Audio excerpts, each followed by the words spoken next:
Hello ವೀಕ್ಷಕರೇ, welcome to radiant GK stories. ಮಹಾಭಾರತವನ್ನು ಲೋಕಕ್ಕೆ ಕೊಟ್ಟವರು ಪರಾಶರ ಮಹರ್ಷಿಯ ಮಗನಾದ ವೇದವ್ಯಾಸರು. ಮಹಾಭಾರತ ಕಥೆಯನ್ನು ಮನಸ್ಸಿನಲ್ಲಿ ಕಲ್ಪಿಸಿಕೊಂಡವರು ಅದನ್ನು ಕಾವ್ಯವಾಗಿ ಬರೆಯುವ ಉದ್ದೇಶದಿಂದ ಸೃಷ್ಟಿಕರ್ತನಾದ ಬ್ರಹ್ಮನನ್ನು ಕುರಿತು ಧ್ಯಾನಿಸಿದರು. ಬ್ರಹ್ಮನ ಸಲಹೆಯಂತೆ ಈ ಕಾರ್ಯಕ್ಕೆ ವಿದ್ಯಾದಿ ದೇವತೆಯಾದ ಗಣಪತಿಯೇ ಸರಿಯೆಂದು ನಿರ್ಧರಿಸಿ ಆತನನ್ನು ಕುರಿತು ತಪಸ್ಸು ಮಾಡಿದರು. ಪ್ರತ್ಯಕ್ಷನಾದ ಆತನನ್ನು ಸೂಕ್ತ ರೀತಿಯಲ್ಲಿ ಉಪಚರಿಸಿ ವ್ಯಾಸರು, ವಿಘ್ನೇಶ, ನಾನು ಮಹಾಭಾರತ ಕಥೆಯನ್ನು ಬಾಯಿಂದ ಹೇಳುತ್ತಾ ಹೋಗುತ್ತೇನೆ, ನೀನು ಅದನ್ನು ಬರೆದುಕೊಡಬೇಕೆಂಬುದು ನನ್ನ ಪ್ರಾರ್ಥನೆ. ಆಗ ಗಣಪತಿಯು, ಮಹರ್ಷಿ, ಹಾಗೆಯೇ ಆಗಲಿ, ಆದರೆ ಬರೆಯುವಾಗ ಮಧ್ಯೆ ನಿಲ್ಲಿಸದಂತೆ ನೀನು ಹೇಳಬೇಕು ಎಂಬ ತನ್ನ ನಿಬಂಧನೆಯನ್ನು ಮುಂದಿಟ್ಟನು. ವ್ಯಾಸರು ಆತ್ಮರಕ್ಷಣಾರ್ಥವಾಗಿ ನಾನು ಹೇಳಿದ್ದು ನೀನು ಅರ್ಥ ಮಾಡಿಕೊಂಡೇ ಬರೆಯಬೇಕು ಎಂದು ತಮ್ಮ ಒಂದು ನಿಬಂಧನೆಯನ್ನು ಗಣಪತಿಗೆ ವಿಧಿಸಿದರು. ಗಣಪತಿಯು ಮುಸಿನಗುತ್ತಾ ಸರಿ ಎಂದು ಒಪ್ಪಲು ವ್ಯಾಸರು ಮಹಾಭಾರತ ಕಥೆಯನ್ನು ಕಾವ್ಯ ರೂಪದಲ್ಲಿ ಆಡಲಾರಂಭಿಸಿದರು. ಆಗಾಗ್ಗೆ ಕಷ್ಟವಾದ ಸಂಕೀರ್ಣ ಶ್ಲೋಕಗಳನ್ನು ಹೇಳುವರು. ಗಣಪತಿಯು ಬರೆಯುವುದನ್ನು ನಿಲ್ಲಿಸಿ ಶ್ಲೋಕದ ಅರ್ಥವೇನೆಂದು ಪರಿಭಾವಿಸುತ್ತಿರುವಾಗ ವ್ಯಾಸರು ಮುಂದಿನ ಶ್ಲೋಕಗಳನ್ನು ರಚಿಸಿಕೊಳ್ಳುವರು. ಹೀಗೆ ವ್ಯಾಸರು ರಚಿಸಿ ಹೇಳಿ ಗಣಪತಿಯು ಬರೆದುಕೊಂಡ ಮಹಾಭಾರತವೆಂಬ ಮಹಾಕಾವ್ಯದ ಉದಯವಾಯಿತು. ಈ ಮಹಾಕಾವ್ಯವನ್ನು ಮೊದಲು ತಮ್ಮ ಮಗನಾದ ಶುಕನಿಗೆ ಬೋಧಿಸುತ್ತಾನೆ. ಅನಂತರ ಇತರ ಶಿಷ್ಯರಿಗೂ ಕಲ್ಪಿಸಿಕೊಟ್ಟರು. ಇಲ್ಲವಾಗಿದ್ದರೆ ಈ ಗ್ರಂಥವು ಮುಂದಿನ ತಲೆಮಾರುಗಳಿಗೆ ಉಳಿದು ಬರುತ್ತಿರಲಿಲ್ಲ. ಸಂಪ್ರದಾಯದ ಪ್ರಕಾರ ಈ ಮಹಾಕಾವ್ಯವನ್ನು ವ್ಯಾಸರ ಶಿಷ್ಯರುಗಳಾದ ನಾರದರು ದೇವತೆಗಳಿಗೂ, ಶುಕನು ಯಕ್ಷ ರಾಕ್ಷಸಾದಿಗಳಿಗೂ, ವೈಶಂಪಾಯನನು ಮಾನವರಿಗೂ ಬೋಧಿಸಿದರು. ಪರೀಕ್ಷಿತ್ ಮಹಾರಾಜನ ಮಗನಾದ ಜನಮೇಜಯನು 12 ವರ್ಷಗಳ ಸತ್ರಯೋಗವೊಂದನ್ನು ಮನೋರಂಜನೆಗಾಗಿ ಮೊದಲು ಈ ಕಥೆಯನ್ನು ಹೇಳಿದನು. ಅನಂತರ ವೈಶಂಪಾಯನ ಮಹರ್ಷಿ ಹೇಳಿದ್ದನ್ನು ಕೇಳಿಸಿಕೊಂಡಿದ್ದ ಸೂತನು ಶೌಕನೆಂಬ ಋಷಿಯ ನೇತೃತ್ವದಲ್ಲಿ ಸಭೆ ಸೇರಿದ್ದ ಋಷಿ ಸಮೂಹದ ಮುಂದೆ ಇದನ್ನು ಮತ್ತೊಮ್ಮೆ ನಿರೂಪಿಸಿದನು. ಮಹಾಜನರೇ, ಮಾನವರಿಗೆ ಚತುರ್ವಿಧ ಪುರುಷಾರ್ಥಗಳನ್ನು ತಿಳಿಸಿಕೊಡುವ ಉದ್ದೇಶವಿಟ್ಟುಕೊಂಡು ವ್ಯಾಸ ಮಹರ್ಷಿಗಳು ಮಹಾಭಾರತವನ್ನು ವೈಶಂಪಾಯನಿಂದ ಕೇಳುವ ಮಹಾಭಾಗ್ಯ ನನಗಿದ್ದಿತು. ಸಮುದ್ರದಂತೆ ಅಪಾರವಾದ ಈ ಮಹಾಕಾವ್ಯದಿಂದ ರತ್ನಗಳನ್ನು ಆರಿಸಿಕೊಡುವ ಹಾಗೆ ನಿಮಗೆ ಇದನ್ನು ಸಂಗ್ರಹಿಸಿ ಮುಖ್ಯ ಕಥೆಯನ್ನು ಹೇಳುವೆನು, ಕೇಳಿರಿ ಎಂದು ಸೂತನು ಹೇಳಲಾರಂಭಿಸಿದನು. ರಾಜನಾದವನಿಗೆ ಬೇಟೆ ಎಂಬುದು ಒಂದು ವ್ಯಸನ ಎಂದೇ ಹೇಳಬೇಕು. ಬೇಟೆಗೆಂದು ಹೊರಟು ಕಾಡಿನಲ್ಲಿ ಅಳೆಯುತ್ತಿದ್ದ ಗಂಗಾ ನದಿಯ ತೀರಕ್ಕೆ ಬಂದು ಸೇರಿದ ಶಾಂತನು ಅವಳನ್ನು ನೋಡಿದ್ದು ಅಲ್ಲಿಯೇ. ಬಂಗಾರದಂತೆ ಹೊಳೆಯುತ್ತಿದ್ದ ಮೈ ಬಣ್ಣದ ಅವಳು ಅವನ ಪಾಲಿಗೆ ಒಂದು ದಿವ್ಯ ದರ್ಶನದಂತೆ ಗೋಚರಿಸಿದಳು. ವಿಶಾಲವಾದ ಕಣ್ಣುಗಳಲ್ಲಿ ಹೆಣ್ಣುತನವು ಹದವಾಗಿ ಮಡಗೆಟ್ಟಿ ನಿಂತಿತ್ತು. ಗರಬಡಿದವನಂತೆ ಅವನು ನಿಂತಲ್ಲಿಯೇ ನಿಂತು ಕಣ್ಣುಗಳಿಂದಲೇ ಅವಳ ಸೌಂದರ್ಯವನ್ನು ಹಿರತೊಡಗಿದನು. ಅಪ್ಸರೆಯಂತೆ ತೋರಿದ ಅವಳ ಬಾಳಿಗೆ ಅವನು ಮೆಲ್ಲ ಮೆಲ್ಲನೆ ನಡೆದನು. ಸಪ್ಪಳವನ್ನು ಕೇಳಿ ತಿರುಗಿದ ಅವಳು ಇವನನ್ನು ನೋಡಿ ನಾಚಿ ನೀರಾದಳು. ಸ್ವಲ್ಪ ಹೊತ್ತಿನಲ್ಲಿ ತಲೆ ಎತ್ತಿ ಇವನನ್ನು ನೋಡಿದಳು. ಅವನು ಹಿಂಜರಿಯುತ್ತಾ ಅವಳ ಕೈ ಹಿಡಿದ. ನೀನು ಯಾರು ಸುಂದರಿ? ನಾನು ಶಾಂತನು, ಹಸ್ತಿನಾಪುರದ ಮಹಾರಾಜ. ನೀನು ನನ್ನ ಹೃದಯವನ್ನು ಗೆದ್ದಿರುವೆ. ನನ್ನವಳಾಗು, ಬಾ, ನೀನಿಲ್ಲದೆ ನಾನು ಬದುಕಲಾರೆ ಎಂದನು. ಅವಳು ನಕ್ಕು, ನಿನ್ನನ್ನು ನೋಡಿದೊಡನೆ ತಿಳಿಯಿತು ಮಹಾರಾಜ, ನಾನು ಗಂಗೆ. ಒಂದು ನಿಬಂಧನೆಯ ಮೇಲೆ ನಾನು ನಿನ್ನ ರಾಣಿಯಾಗುವೆ. ನಾನು ಮಾಡುವ ಯಾವುದಕ್ಕೂ ಯಾವಾಗಲೂ ನೀನು ಏಕೆಂದು ಕೇಳಕೂಡದು. ತಡೆಯಕೂಡದು. ಹಾಗೆ ಮಾಡಿದ ಕ್ಷಣವೇ ನಾನು ನಿನ್ನನ್ನು ಬಿಟ್ಟು ಮತ್ತೆ ಬರದಂತೆ ಹೊರಟು ಹೋಗುತ್ತೇನೆ ಎಂದಳು. ಪ್ರೇಮದಿಂದ ಹುಚ್ಚನಾಗಿದ್ದ ರಾಜನು ಹಾಗೆಯೇ ಆಗಲಿ ಎಂದು ಒಪ್ಪಿ ಅವಳನ್ನು ರಾಜಧಾನಿಗೆ ಕರೆತಂದನು. ಅವಳು ಅವನೊಂದಿಗೆ ತುಂಬ ಅನ್ಯೋನ್ಯವಾಗಿದ್ದಳು. ಎಲ್ಲ ದೃಷ್ಟಿಯಿಂದಲೂ ಆದರ್ಶ ಪತ್ನಿ ಎನಿಸಿದಳು. ಅವಳ ರೂಪ, ಲಾವಣ್ಯ, ಗುಣಶೀಲಗಳು ಎಲ್ಲವೂ ಅವನನ್ನು ಸೆರೆ ಹಿಡಿದವು. ಕಾಲ ಸರಿಯುತ್ತಿದ್ದಂತೆ ಅವನ ಅರಿವಿಗೆ ಬರದಂತಾಯಿತು. ದಿನಗಳಾದವು, ತಿಂಗಳುಗಳು ಸರಿಹೋದವು. ಗಂಗೆ ರಾಜನಿಗೆ ಮಗನೊಬ್ಬನನ್ನು ಎತ್ತುಕೊಟ್ಟಳು. ಕೊನೆಗೂ ಕೀರ್ತಿ ವ್ಯರ್ಥ ಪೌರವ ವಂಶಕ್ಕೊಬ್ಬ ಉತ್ತರಾಧಿಕಾರಿಯ ಜನನವಾಯಿತು. ರಾಜನು ಸಂಭ್ರಮ ಸಡಗರಗಳಿಂದ ರಾಣಿಯ ಅಂತಃಪುರಕ್ಕೆ ನಡೆದ. ರಾಣಿಯು ಮಗುವನ್ನೆತ್ತಿಕೊಂಡು ಗಂಗಾ ನದಿಯ ಕಡೆಗೆ ಹೋದಳೆಂದು ಸಖಿಯರು ಹೇಳುತ್ತಾರೆ. ಅಚ್ಚರಿಗೊಂಡ ಶಾಂತನು ನದಿ ದಡಕ್ಕೆ ಓಡಿದ. ಅಲ್ಲಿ ನೋಡಿದ ಘಟನೆಯನ್ನು ಅವನೆಂದಿಗೂ ಮರೆಯಲಾರ. ಅವನ ಪ್ರೀತಿಯ ಗಂಗೆ ಹೊಸದಾಗಿ ಹುಟ್ಟಿದ ಮಗುವನ್ನು ಅವನು ನೋಡುತ್ತಿದ್ದಂತೆಯೇ ನದಿಗೆಸೆದು ಬಿಟ್ಟಳು. ದೊಡ್ಡ ಹೊರೆಯೊಂದನ್ನು ಇಳಿಸಿಕೊಂಡವಳಂತೆ ಕಂಡ ಅವಳನ್ನು ಅವನು ಯಾಕೆಂದು ಕೇಳಲಾರ. ತಾನೇ ಮಾತು ಕೊಟ್ಟಿದ್ದನಲ್ಲವೇ, ಅವಳಿಗೆ ಯಾವ ರೀತಿಯಲ್ಲೂ ಅಡ್ಡಿ ಬಂದು ಅಸಂತೋಷವನ್ನುಂಟು ಮಾಡಬಾರದೆಂದು. 1 ವರ್ಷದ ನಂತರ ಇದೇ ಘಟನೆಯ ಪುನರಾವರ್ತನೆಯಾಯಿತು. ಇನ್ನೊಮ್ಮೆ, ಮತ್ತೊಮ್ಮೆ, ಮಗದೊಮ್ಮೆ ರಾಜನ 7 ಜನ ಗಂಡು ಮಕ್ಕಳು ಒಬ್ಬರಾದ ಮೇಲೆ ಒಬ್ಬರಂತೆ ಗಂಗಾ ನದಿಗೆ ಎಸೆದು ಬಿಡುತ್ತಿದ್ದಳು. ಪ್ರೇಮದಿಂದ ಕುರುಡನಾಗಿದ್ದ ರಾಜ ತನ್ನ ದುಃಖವನ್ನು ನುಂಗಿಕೊಂಡು ಸುಮ್ಮನಿದ್ದ. ಗಂಗೆ ಅವನ ಜೀವದ ಜೀವವಾಗಿದ್ದಳು. ಅವಳಿಲ್ಲದೆ ಬದುಕುವುದನ್ನು ಅವನು ಊಹಿಸಿಕೊಳ್ಳಲಾರ. ಆದರೆ ರಾಜಸಿಂಹಾಸನದ ಗತಿಯೇನೆಂಬ ಚಿಂತೆಯು ಅವನನ್ನು ಹೆಚ್ಚೆಚ್ಚಾಗಿ ಬಾಧಿಸತೊಡಗಿತು. ಮನಃಶಾಂತಿ ದೂರವಾಯಿತು. 1 ವರ್ಷ ಕಳೆದು 8ನೆಯ ಮಗುವಾಗಿ ಭೀಷ್ಮನು ಹುಟ್ಟುತ್ತಾನೆ. ಗಂಗೆ ಯಥಾಪ್ರಕಾರ ಅವನನ್ನು ಕೈಗೆತ್ತಿಕೊಂಡು ನದಿಯ ಕಡೆಗೆ ಓಡಿದಳು. ದುಃಖ ರೋಷಗಳಿಂದ ತಪ್ತನಾಗಿದ್ದ ರಾಜ ಮಾತನಾಡದಾದ. ಅವಳ ಹಿಂದೆ ಅವನು ಓಡಿ ಅವಳನ್ನು ತಡೆದು ಮೊದಲ ಬಾರಿಗೆ ಬಿರುನುಡಿಗಳನ್ನಾಡಿದ. ಎಂಥ ಅಮಾನುಷ್ಯ ಕೆಲಸ ಇದು ಗಂಗೆ! ಎಲ್ಲ ಮಕ್ಕಳನ್ನು ನೀನು ಹೀಗೆ ಸಾಯಿಸುತ್ತಿರುವುದನ್ನು ಇನ್ನು ನಾನು ಸಹಿಸಲಾರೆ. ಏಕೆ ಹೀಗೆ ಮಾಡುತ್ತಿರುವೆ? ತಾಯಿಯಾದವಳು ಹೀಗೆ ಮಾಡಬಹುದೇ? ಈ ಒಂದು ಮಗುವನ್ನಾದರೂ ನನಗೆ ಕೊಡು, ನಾನಿನ್ನು ಸಹಿಸಿಕೊಳ್ಳಲಾರೆ ಎಂದು ಹೇಳುತ್ತಾನೆ. ಗಂಗೆಯ ಮುಖದಲ್ಲಿ ವಿಚಿತ್ರ ಕಿರುನಗೆ ಮೂಡಿತು. ದುಃಖ, ಸಂತಸ ಎರಡೂ ಬೆರೆತ ವಿಚಿತ್ರ ನಗೆ. ಅವಳು ಮೃದುವಾಗಿ ರಾಜನಿಗೆಂದಳು, ದೊರೆಯೇ, ನಾನಿನ್ನು ನಿನ್ನನ್ನು ಬಿಟ್ಟು ಹೋಗಬೇಕಾದ ಕಾಲ ಬಂದಿದೆ. ನೀನು ಕೊಟ್ಟ ಮಾತಿಗೆ ತಪ್ಪಿರುವೆ. ಈ ನಮ್ಮ ಮಗು ಬದುಕುತ್ತಾನೆ.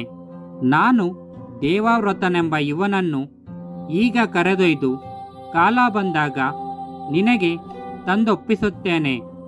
ಗಂಗೆಯನೆಂದೇ ಇವನು ಪ್ರಸಿದ್ಧನಾಗುತ್ತಾನೆ. ದುಃಖಿತನಾದ ರಾಜನಿಗೆ ಮಾತೇ ಬರಲಿಲ್ಲ. ಅವಳು ಹೇಳುತ್ತಿರುವುದು ಏನೆಂದು ಅವನಿಗೆ ಪೂರ್ತಿಯಾಗಿ ಅರ್ಥವಾಗಲಿಲ್ಲ.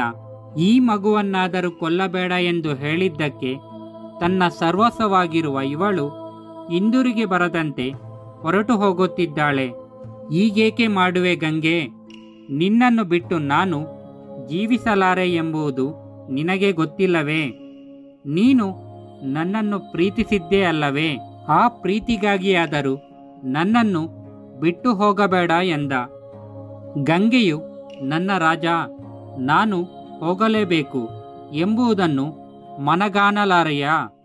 ನಾನು ಸ್ವರ್ಗಲೋಕದವಳು. ಒಂದು ಶಾಪದಿಂದಾಗಿ ನಾನು ಈ ಭೂಮಿಯ ಮೇಲೆ ಮಾನವರಂತೆ ಜೀವಿಸಬೇಕಾಯಿತು.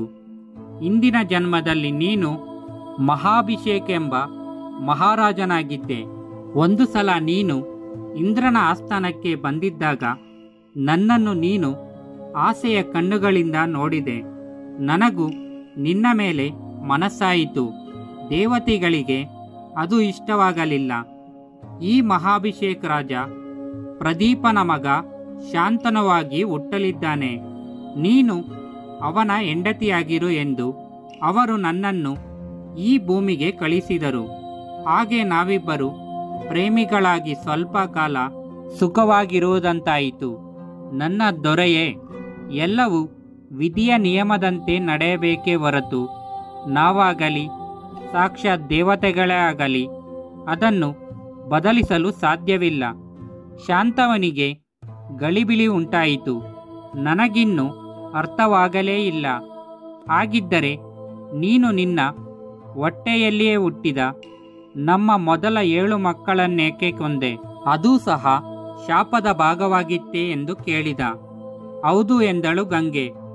ಈ 8 ಮಕ್ಕಳು ಈ ಭೂಮಿಯಲ್ಲಿ ಹುಟ್ಟಿ ಬಣ್ಣಿರಿ ಎಂದು ಹಿಂದೆ ವಸಿಷ್ಠನಿಂದ ಶಾಪ ಪಡೆದ ಅಷ್ಟವಸುಗಳು. ನಾನು ನಿಮಗೆ ಜನ್ಮ ಕೊಟ್ಟಿದ್ದೇನೆ. ಅಲ್ಲದೆ ಹುಟ್ಟಿದೊಡನೆಯೇ ನಿಮ್ಮನ್ನು ಈ ಮಾನವ ಜೀವನದಿಂದ ಪಾರು ಮಾಡುತ್ತೇನೆ ಎಂದು ಅವರಿಗೆ ವಚನ ಕೊಟ್ಟಿದ್ದೆ. ಈ 8ನೇವನು ಲೋಕದಲ್ಲಿ ಬಹುಕಾಲವಿರಬೇಕೆಂದು ಶಾಪ ಪಡೆದವನು. ಆದ್ದರಿಂದ ಇವನು ಬದುಕುತ್ತಾನೆ. ದೊರೆಯೇ, ದುಃಖ ಪಡದಿರು.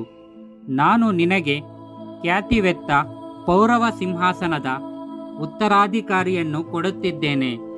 ಭ್ರಮೆಯ ಪರದೆ ಹರಿದು ಸತ್ಯದರ್ಶನ ಮಾಡಬೇಕಾದ ಕಣ್ಣುಗಳಿಗೆ ಶಕ್ತಿ ಸಾಲದೆ ಹೋಗುತ್ತಿದೆ. ಗಂಗೆ ಹೇಳಿದ್ದನ್ನು ಕೇಳಿದ ಅವನು ಮುಖದಂತಾದ. ಅವನಿಗೆ 2 ಸಂಗತಿಗಳಂತೂ ನಿಚ್ಚಲವಾದವು.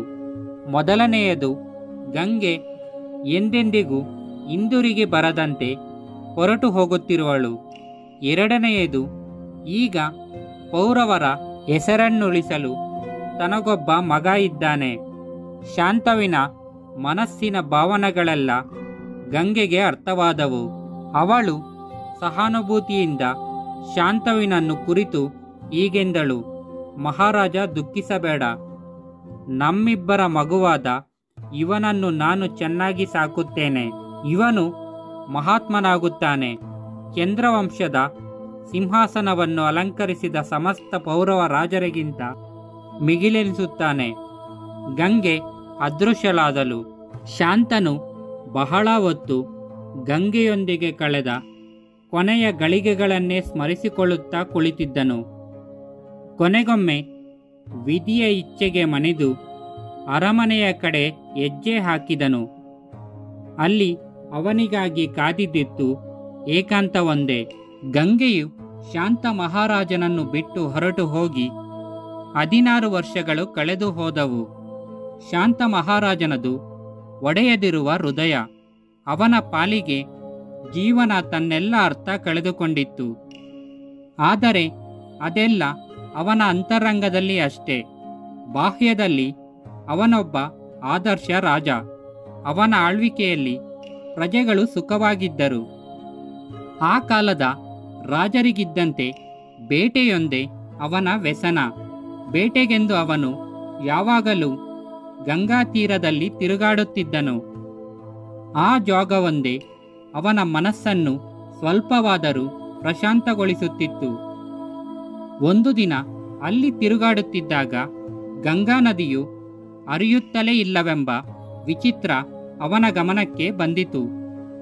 ಇಂತಹ ಮಹಾನದಿಗೆ ಅಡ್ಡಕಟ್ಟು ಹಾಕಿದವರು ಯಾರೆಂಬ ಕುತೂಹಲದಿಂದ ದಡದಲ್ಲಿಯೇ ನಡೆದಾಡುತ್ತಿರಲು ಬಾಣಗಳಿಂದಲೇ ಯಾರೋ ನದಿಗೆ ತಡೆ ನಿರ್ಮಿಸಿರುವುದು ಕಂಡುಬಂದಿತು. ಬಾಣಗಳು ಎಷ್ಟು ಚೆನ್ನಾಗಿ ಜೋಡಣೆಯಾಗಿದ್ದವೆಂದರೆ ಒಂದೇ ಒಂದು ಹನಿ ನೀರು ಸಹ ಮುಂದೆ ಹರಿಯದಂತಿತ್ತು. ಬೆಕ್ಕಸ ಬೆರಗಾದ ಶಾಂತನು ಅಚ್ಚರಿ ಪಡುತ್ತಾ ನಿಂತಲ್ಲಿಯೇ ನಿಂತುಬಿಟ್ಟನು. ಸ್ವಲ್ಪ ಹೊತ್ತಿನಲ್ಲಿಯೇ ಅಲ್ಲಿ ತಾನೊಬ್ಬನೇ ಇಲ್ಲವೆಂಬ ಅರಿವು ಅವನಿಗಾಯಿತು. ಅಲ್ಲೇ ಹತ್ತಿರದಲ್ಲಿ ಗಂಗೆ ಮುಗುಳ್ನಗುತ್ತಾ ನಿಂತಿದ್ದಳು. ರಾಜನು ಅವಳನ್ನು ನೋಡುತ್ತಾ ಕಂಬನಿ ತುಂಬಿ, ಗಂಗಾ, ಕೊನೆಗೂ ಬಂದೆಯಾ? ನೋಡು, ನಾನು ಇಷ್ಟು ವರ್ಷಗಳು ಏಕಾಂಗಿಯಾಗಿ ಕಳೆದಿದ್ದೇನೆ. ನನಗೆ ನೀನು ಬೇಕು. ನೀನಿಲ್ಲದೆ ನಾನು ಬದುಕಲಾರೆ. ಬಾ, ಹೋಗೋಣ. ನೀನು ನನ್ನನ್ನು ಕ್ಷಮಿಸಿಯೇ ಇರುತ್ತಿ, ನನಗೆ ಗೊತ್ತು. ಇಲ್ಲವಾದರೆ ಇಂದು ನೀನು ಬರುತ್ತಿರಲಿಲ್ಲ. ಬಾ, ರಾಜಧಾನಿಗೆ ಹೋಗೋಣ. ನಮ್ಮೆಲ್ಲರಿಗೂ ಸಂತೋಷವನ್ನುಂಟು ಮಾಡು ಎಂದು ಬಡಬಡಿಸತೊಡಗಿದನು. ಗಂಗೆಗೆ ಅಯ್ಯೋ ಪಾಪ ಎನಿಸಿತು. ನನ್ನ ದೊರೆಯೇ, ಅದೆಲ್ಲ ಕಳೆದು ಹೋದ ಸಂಗತಿ. ನಾನು ಪುನಃ ಬರಲಾರೆ. ಸಂಜೆ ಸೂರ್ಯ ಮುಳುಗಿದ ಮೇಲೆ ಸೂರ್ಯದೇವ ಹಿಂದಿರುಗಿ ಬಂದುಬಿಡು. ನಾನು ಈ ದಿನವನ್ನು ಇನ್ನೊಮ್ಮೆ ಬದುಕುತ್ತೇನೆ ಎಂದು ಕೇಳುವುದು ಮೂರ್ಖತನ. ಅದೆಲ್ಲ ಆಗಿರಲಿ, ನಾನು ಬಂದಿದ್ದು ಏಕೆಂದು ಹೇಳುತ್ತೇನೆ. ನದಿಗೆ ಒಡ್ಡು ಹಾಕಿರುವುದನ್ನು ನೋಡಿದ್ದೀಯಾ ಎಂದು ಕೇಳಿದಳು. ಆಗ ಮಹಾರಾಜನು, ಹೌದು, ನೀನು ಬರುವುದಕ್ಕಿಂತ ಮುಂಚೆ ಅದನ್ನು ನೋಡಿಯೇ ಅಚ್ಚರಿ ಪಡುತ್ತಿದ್ದೆ. ಯಾರನ್ನು ನನ್ನ ಪ್ರೀತಿಯೇ ತಡೆಯಲು ಆಗಲಿಲ್ಲವೋ ಅಂತಹ ಗಂಗೆಗೆ ಬಾಣಗಳಿಂದ ಒಡ್ಡು ಕಟ್ಟಿದವರು ಯಾರು ಎಂದು ಕೇಳಿದನು. ಅವರು ಮಾತನಾಡುತ್ತಿರುವಾಗಲೇ ಇದ್ದಕ್ಕಿದ್ದಂತೆ ಕಿವಿಗಡ ಚಿಕ್ಕುವಂಥ ಶಬ್ದವೊಂದು ಕೇಳಿಸಿತು. ಅದು ನದಿಯ ನಿಂತ ನೀರು ಬಾಣಗಳ ಒಡ್ಡನ್ನು ಒಡೆದು ಒಮ್ಮೆಗೆ ನುಗ್ಗಿದ ಶಬ್ದ. ದೂರದಿಂದ ಒಬ್ಬ ಹುಡುಗ ಓಡಿ ಬಂದ. ಆನಂದದಿಂದ ಹೊಳೆಯುತ್ತಿದ್ದ ತೇಜಸ್ವಿ ಮುಖದ ಸುಂದರನಾದ ಅವನು ಗಂಗೆಯನ್ನು ಬಹುಗಳಿಂದ ತಬ್ಬಿಕೊಂಡು, ಅಮ್ಮ ಅಮ್ಮ, ನಾನು ನದಿಯನ್ನು ತೆಳೆದು ಬಿಟ್ಟೆನಮ್ಮ ಎಂದು ಸಂಭ್ರಮಪಟ್ಟ. ಗಂಗೆ ಮುಖನಾಗಿ ನಿಂತಿದ್ದ ರಾಜನನ್ನು ನೋಡುತ್ತಾಳೆ. ಇವನು ನಮ್ಮ ಮಗ ಎಂದು ಹೇಳುತ್ತಾಳೆ. ನಾನು ಬಂದಿರುವ ಕಾರಣ ಇದೆ. ಇದೋ ನಿಮ್ಮ ಮಗನನ್ನು ನಿಮಗೆ ಒಪ್ಪಿಸುತ್ತಿದ್ದೇನೆ. ಕರೆದುಕೊಂಡು ಹೋಗಿ. ನಿಮಗೆ ಸಹಾಯಕನಾಗಿರುತ್ತಾನೆ. ಅವನಿಗೆ ಕ್ಷೇತ್ರಿಯ ಕುಮಾರನೊಬ್ಬನು ತಿಳಿದಿರಬೇಕಾದ ಎಲ್ಲ ವಿದ್ಯೆಗಳು ಗೊತ್ತು. ವಸಿಷ್ಠ ಮಹರ್ಷಿಗಳಿಂದ ವೇದಾಂಗಗಳನ್ನು, ದೇವಗುರುವಾದ ಬೃಹಸ್ಪತಿಯಿಂದ ರಾಜ್ಯಶಾಸ್ತ್ರವನ್ನು ಕಲಿತಿರುವನು. ಕ್ಷೇತ್ರಿಯರ ವೈರಿಯಾದ ಭಾರ್ಗವನೇ ನನ್ನ ಕೋರಿಕೆಯ ಮೇರೆಗೆ ಇವನಿಗೆ ಧನುರ್ವಿದ್ಯೆಯನ್ನು ಹೇಳಿಕೊಟ್ಟಿರುವನು. ನನ್ನ ಮಗನು ಈಗ ಸರ್ವವಿದ್ಯಾ ಪಾರಂಗತ. ಅವನನ್ನು ನಾನು ಪೌರವ ಸಿಂಹಾಸನದ ಉತ್ತರಾಕಾರಿಯಾಗುವುದಕ್ಕೆ ಯೋಗ್ಯನನ್ನಾಗಿ ಮಾಡಿರುವೆ. ಈ ವೀರನನ್ನು ಕರೆದುಕೊಂಡು ಹೋಗು ಎಂದು ಹೇಳಿ ಗಂಗೆಯು ಅದೃಶ್ಯಳಾದಳು. 16 ವರ್ಷಗಳ ಹಿಂದಿನಂತೆಯೇ ಇಂದು ಶಾಂತ ಮಹಾರಾಜನು ಗಂಗೆಯನ್ನು ಬೀಳ್ಕೊಂಡು ರಾಜಧಾನಿಯ ಕಡೆ ಹೊರಟನು. ಆದರೆ ಒಬ್ಬನೇ ಅಲ್ಲ, ಈಗ ಜೊತೆಯಲ್ಲಿ ತನ್ನ ಮಗ ಭೀಷ್ಮನಿದ್ದಾನೆ. ಬಹುಕಾಲ ಏಕಾಂಗಿಯಾಗಿದ್ದ ಅವನು ಈಗ ಹೆಮ್ಮೆಯ ಗಂಗಾಪುತ್ರನೊಂದಿಗೆ ಉತ್ಸಾಹದಿಂದ ಅರಮನೆಗೆ ತೆರಳಿದನು. ಶಾಂತನು ಮಹಾರಾಜನು ತನ್ನ ಮಗ ಭೀಷ್ಮನೊಂದಿಗೆ 4 ವರ್ಷಗಳನ್ನು ಆನಂದದಿಂದ ಕಳೆದನು. ಪುತ್ರ ವ್ಯಾಮೋಹವು ಅವನನ್ನು ಆವರಿಸಿಕೊಂಡು ಬಿಟ್ಟಿತ್ತು. ಆದರ್ಶ ಪುತ್ರನಾದ ಭೀಷ್ಮನಿಗೂ ತಂದೆಯನ್ನು ಕಂಡರೆ ಬಹಳ ಪ್ರೀತಿ. ತಂದೆಯ ವರ್ಷಗಳ ಏಕಾಂಗಿತನವನ್ನು ಹೋಗಲಾಡಿಸುತ್ತಾನೆ. ಯುವರಾಜ ಪಟ್ಟವನ್ನು ಕಟ್ಟಿದ ಮೇಲಂತೂ ಅವನು ತಂದೆಯನ್ನು ಬಿಟ್ಟು ಅರಕ್ಷಣವೂ ಇರುತ್ತಿರಲಿಲ್ಲ. ಇವರಿಬ್ಬರ ಅನ್ಯೋನ್ಯವನ್ನು ಕಂಡ ಪ್ರಜೆಗಳು ಸಂತೋಷ ಪಡುತ್ತಿದ್ದರು. ಒಂದು ದಿನ ಶಾಂತನು ಮಹಾರಾಜನು ತಾನೊಬ್ಬನೇ ಬೇಟೆಗೆಂದು ಹೊರಟನು. ಹೋಗುತ್ತಾ ಅವನು ಆವರೆಗೆ ತಿಳಿದಿರದೇ ಇದ್ದ ಒಂದು ವಿಚಿತ್ರವಾದ ದಿವ್ಯ ಪರಿಮಳವು ಅವನನ್ನು ಸೆರೆ ಹಿಡಿಯಿತು. ಅದು ಎಲ್ಲಿಂದ ಬರುತ್ತಿದೆ ಎಂದು ಕಂಡುಹಿಡಿಯುವುದಕ್ಕಾಗಿ ಅದನ್ನೇ ಅನುಸರಿಸಿ ಹೊರಟ. ಅವನನ್ನು ಅದು ಯಮುನಾ ನದಿಯ ದಡಕ್ಕೆ ಕರೆದುಕೊಂಡು ಹೋಯಿತು. ಅಲ್ಲಿ ದೋಣಿಯೊಂದನ್ನು ದಡಕ್ಕೆ ಬಿಗಿದು ಕಟ್ಟುತ್ತಿದ್ದ ಸುರಸುಂದರಿಯಾದ ಒಬ್ಬ ಯುವತಿಯ ಕಡೆಯಿಂದ ಆ ಪರಿಮಳವು ಬರುತ್ತಿತ್ತು. ಮಹಾರಾಜನ ದೃಷ್ಟಿಯನ್ನು ಎದುರಿಸಲಾರದೆ ನಾಚಿಕೆಯಿಂದ ಅವಳು ಅವನತ ಮುಖಳಾದಳು. ಬೆಸ್ತರ ಹುಡುಗಿಯ ಮೈಮೇಲಿದ್ದ ಬಟ್ಟೆಯಂತೂ ಅವಳ ಲಾವಣ್ಯವನ್ನು ಅಡಗಿಸಿಡಲು ಸಾಕಾಗುವಂತಿರಲಿಲ್ಲ. ಮಹಾರಾಜನಿಗೆ ಅವಳನ್ನು ನೋಡಿದೊಡನೆ ಆಸೆ ಉಂಟಾಯಿತು. ಅವಳ ಬಳಿಗೆ ಹೋಗಿ, ನೀನು ಯಾರು ಸುಂದರಿ? ಇಲ್ಲಿ ಏನು ಮಾಡುತ್ತಿರುವೆ ಎಂದು ಕೇಳಿದನು. ಅವಳು, ನಾನು ಇಲ್ಲಿಯ ಬೆಸ್ತರ ಅರಸನ ಮಗಳು. ನನ್ನ ಕೆಲಸವೇ ದೋಣಿಯನ್ನು ಯಮುನಾ ನದಿಯ ಒಂದು ದಡದಿಂದ ಇನ್ನೊಂದು ದಡಕ್ಕೆ ಬಿಡುವುದು ಎಂದು ಮಧುರವಾಗಿ ಹೇಳಿದಳು.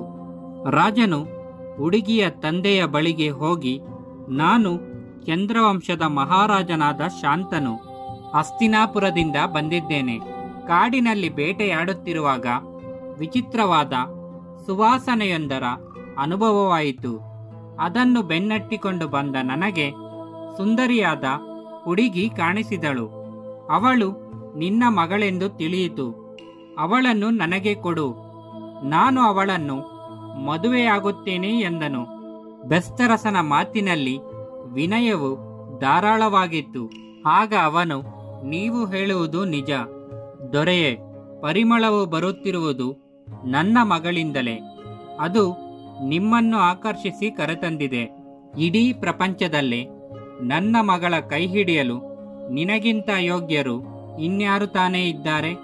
ಒಬ್ಬ ಬಡವಿಯಾದ ಬೆಸ್ತರ ಹುಡುಗಿಗೆ ಪೌರವ ಮಹಾರಾಜನ ಪಟ್ಟದ ರಾಣಿಯಾಗಿರೋದಕ್ಕಿಂತ ಹೆಚ್ಚಿನ ಮರ್ಯಾದೆ ಇನ್ನೇನಿದೆ? ನಾನು ನನ್ನ ಮಗಳನ್ನು ಸಂತೋಷದಿಂದ ನಿನಗೆ ಮದುವೆ ಮಾಡಿಕೊಡುತ್ತೇನೆ. ಆದರೆ ಒಂದೇ ಒಂದು ನಿಬಂಧನೆ ಇದೆ.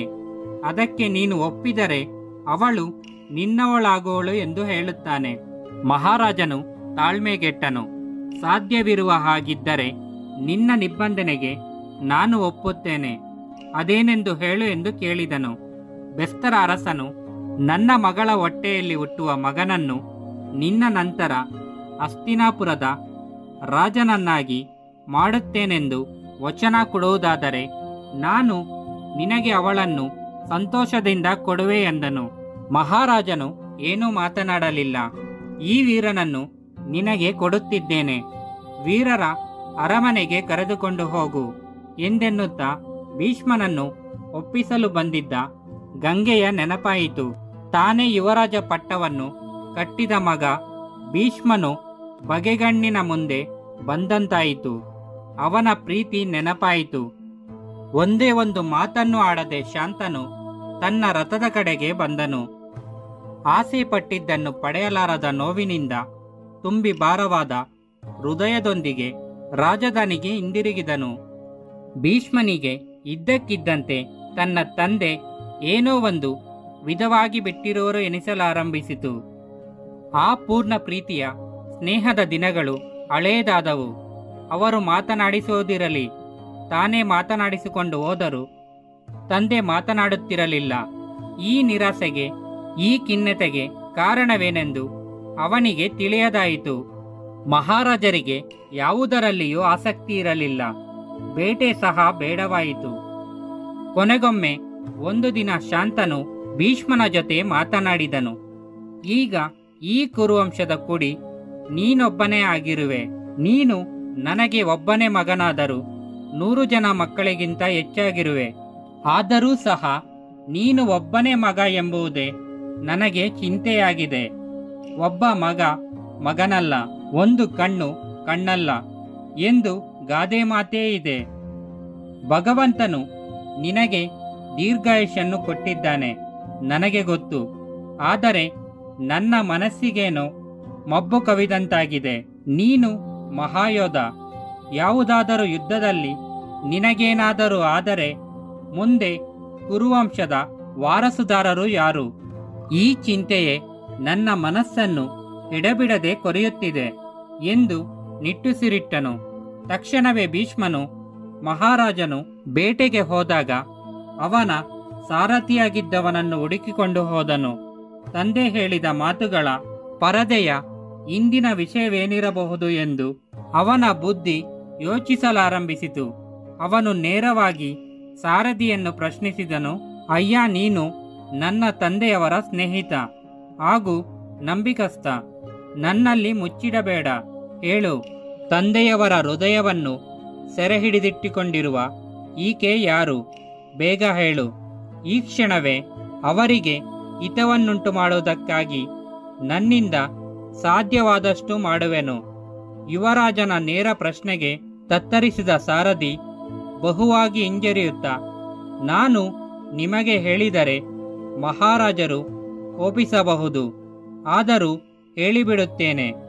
ನಿಮ್ಮ ತಂದೆಯವರ ಮನಸ್ಸಿಗೆ ಬಂದಿರುವವಳು ಬೆಸ್ತರ ಅರಸನ ಮಗಳು.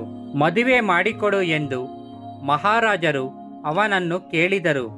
ಅವಳ ಹೊಟ್ಟೆಯಲ್ಲಿ ಹುಟ್ಟುವ ಮಗನಿಗೆ ರಾಜನ ಪಟ್ಟ ಕಟ್ಟುವುದಾದರೆ ಹೊರತು ಇದು ಸಾಧ್ಯವಿಲ್ಲ ಎಂದು ಅವನು ಹೇಳಿಬಿಟ್ಟನು. ನಿಮ್ಮ ತಂದೆ ನಿಮ್ಮನ್ನು ಕುರಿತು ಚಿಂತಿಸಿದ್ದಾರೆ.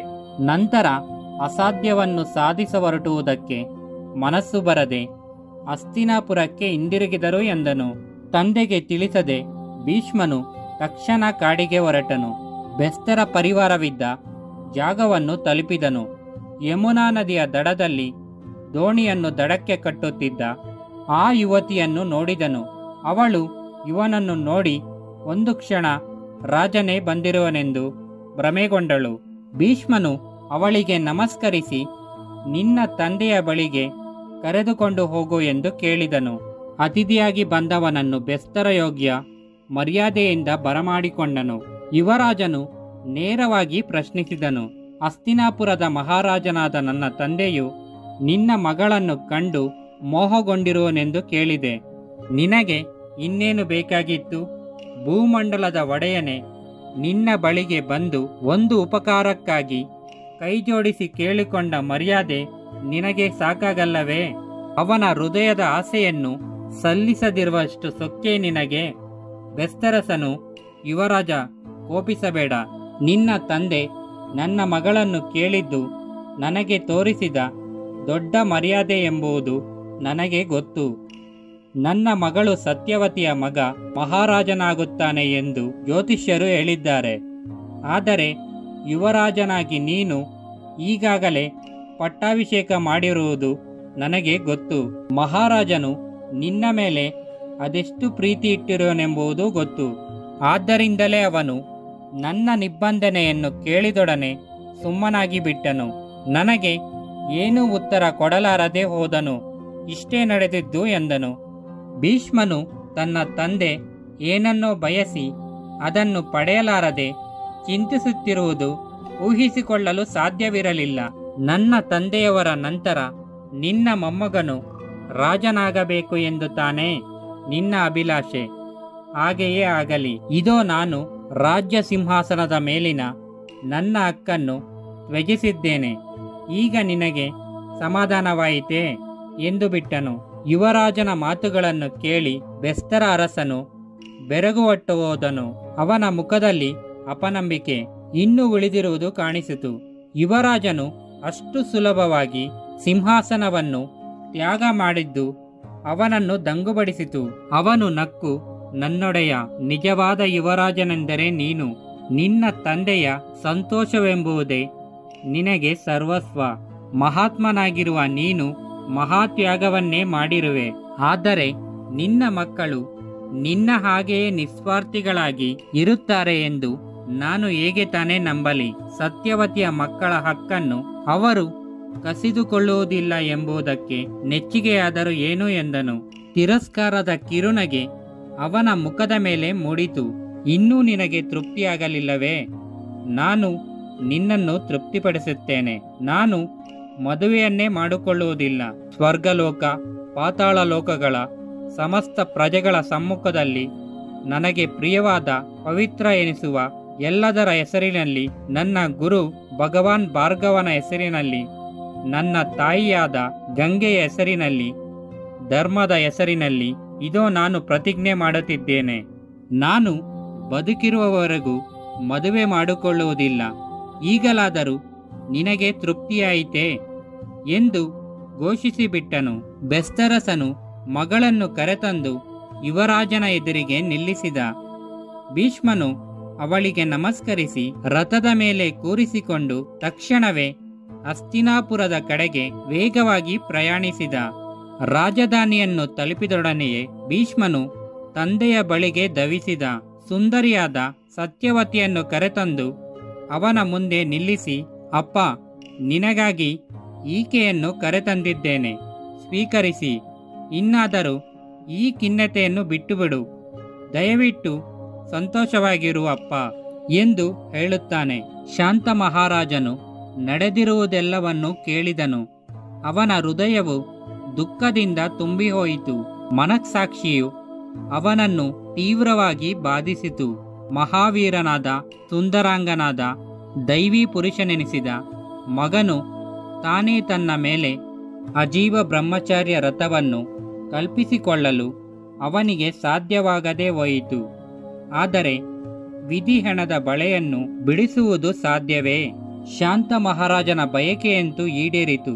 ತನ್ನ ಕೃತಜ್ಞತೆಯ ಕುರುಹಾಗಿ, ತನ್ನ ಪ್ರೇಮದ ಕುರುಹಾಗಿ ಪ್ರೀತಿಯ ಭೀಷ್ಮನಿಗೆ, ನೀನು ಇಚ್ಛಾಮರಣಿಯಾಗು, ನೀನಾಗಿ ನೀನು ಬಯಸಿದರೆ ಮಾತ್ರ ನಿನ್ನ ಹತ್ತಿರ ಸಾವು ಬರುವುದು ಎಂದು ಒಂದು ವರವನ್ನು ಕೊಟ್ಟನು. ಜೀವನದಲ್ಲಿ ತನ್ನ ಮಗನು ಕಳೆದುಕೊಂಡ ಸಮಸ್ತಕ್ಕಾಗಿ ತನ್ನದೇ ಆದ ರೀತಿಯಲ್ಲಿ ಪರಿಹಾರವನ್ನೊದಗಿಸಲು ತಂದೆಯು ಪ್ರಯತ್ನಿಸಿದನು.